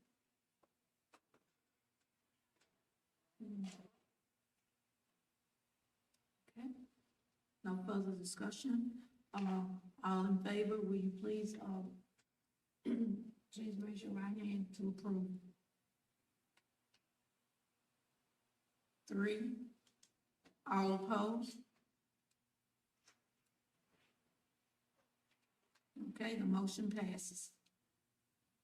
Consideration to accept donations. Let me make sure I'm reading the right one. Consideration to accept donations from Columbus Arts Council and Junior Auxiliary to CMSD. Need a motion for approval. So moved. A motion by Mr. Spears, second. Second. Second by Mr. Sparks. Any discussion? No discussion. All in favor, please raise your right hand. It is unanimous. Dates to remember for review is for review purposes only. The dates are for athletics, the senior CHS senior night, which is May 19th at 6 o'clock. Students' last day and report cards, May 21st. Graduation, the big day, is May 22nd, 9 o'clock, Humphrey Coliseum. Boy, we're going back in the home. Woo, mask and all. Going on down. The CHS football banquet is coming up, as well as the virtual band banquet. I thought about that when you said virtual. How do you have a virtual band banquet? And the varsity spring game that's coming up in Starksville at 12 o'clock on Saturday. Is that Saturday? Okay, right. But there are other activities for us to read. Now we're moving to, Could I ask a quick question? yes, ma'am. What time do you, I can't remember, what time do you want us at the hump? Oh. I would say at least 45 minutes. Okay, about 8:15? Yes. Okay, Could be passed, I just know for the safety, just what they expect. okay, thank you. 8:15, I got it. Thank you. Sorry. No, we're good, we're good.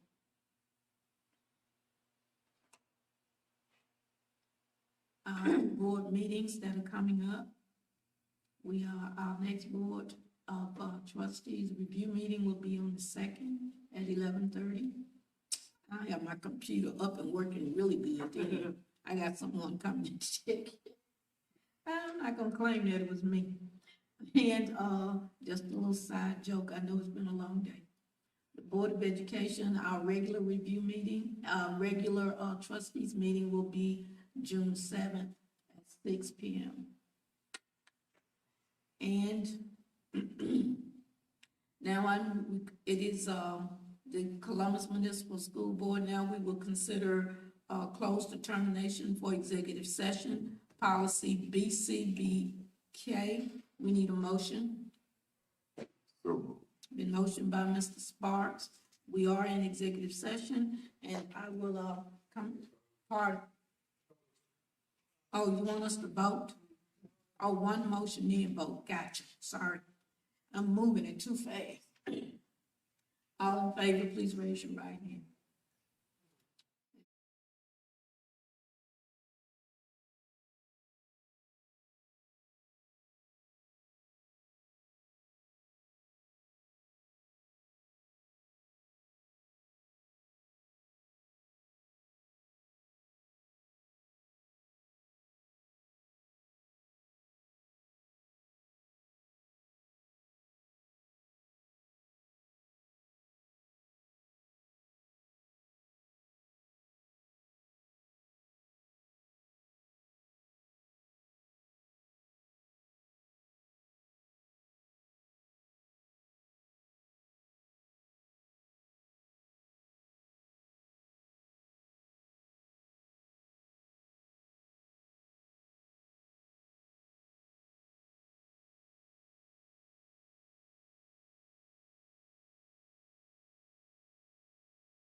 I'm ready to go. And you all have to wait. This thing has been open and it went totally out again. The staff personnel is 7B3. No, I'm trying to, it won't let me open my, oh my God. It closed down everything. Let me go back here, man. You wanna sit here? I'm gonna look onto my original one. One had changed. So we're at, staff personnel and the docket, right? Yes, ma'am. So we're looking at superintendent recommendations, item number 3, consideration and a discussion to approve staff personnel. I need a motion to approve. So moved. Oh, Mr. Spears has approved. We need a second. Second. And second by Ms. Young. Discussion. Yes, sir. Spears Young. Yes, sir. Any discussion? No discussion, all in favor? It is unanimous. Right now, we're moving to the item. Excuse me. I'm trying to find it on my paper.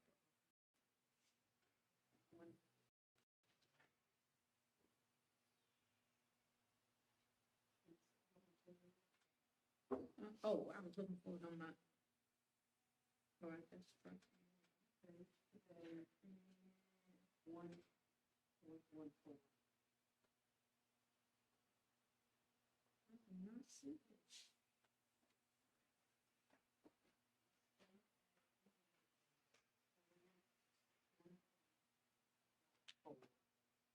Okay. I've written all over this paper, so I can't even see it. From the claim docket, item 1.14, the claim docket, I need a motion to approve it, please. I make the motion that we approve the claim docket with the exclusion of item, claim listed as 342954. Mr. Spears has made the motion for the claim docket to be approved excluding, this claim item. Do we have a second? Second.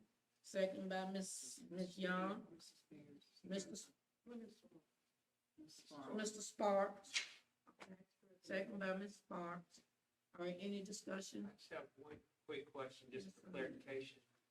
There's several items listed, throughout different individuals, like a prom dress refund. Probably prom. Okay, okay. I just see homecoming dress refund. That's the only reason I asked. Okay, so that's just the refund for them. Okay, all right. That's my only question. Any other questions? All in favor, show of right hand, please. It is unanimous. With that being said, are there any other questions, comments to be made by the board today? It has been a beautiful day with you, and I thank you very much. I'd like a motion to adjourn. So moved. Been motion by Mr. Sparks. We need a second. Second. Second by Mr. Spears. Any discussion? No discussion. All in favor, please raise your right hand. It is unanimous. You all have a blessed day.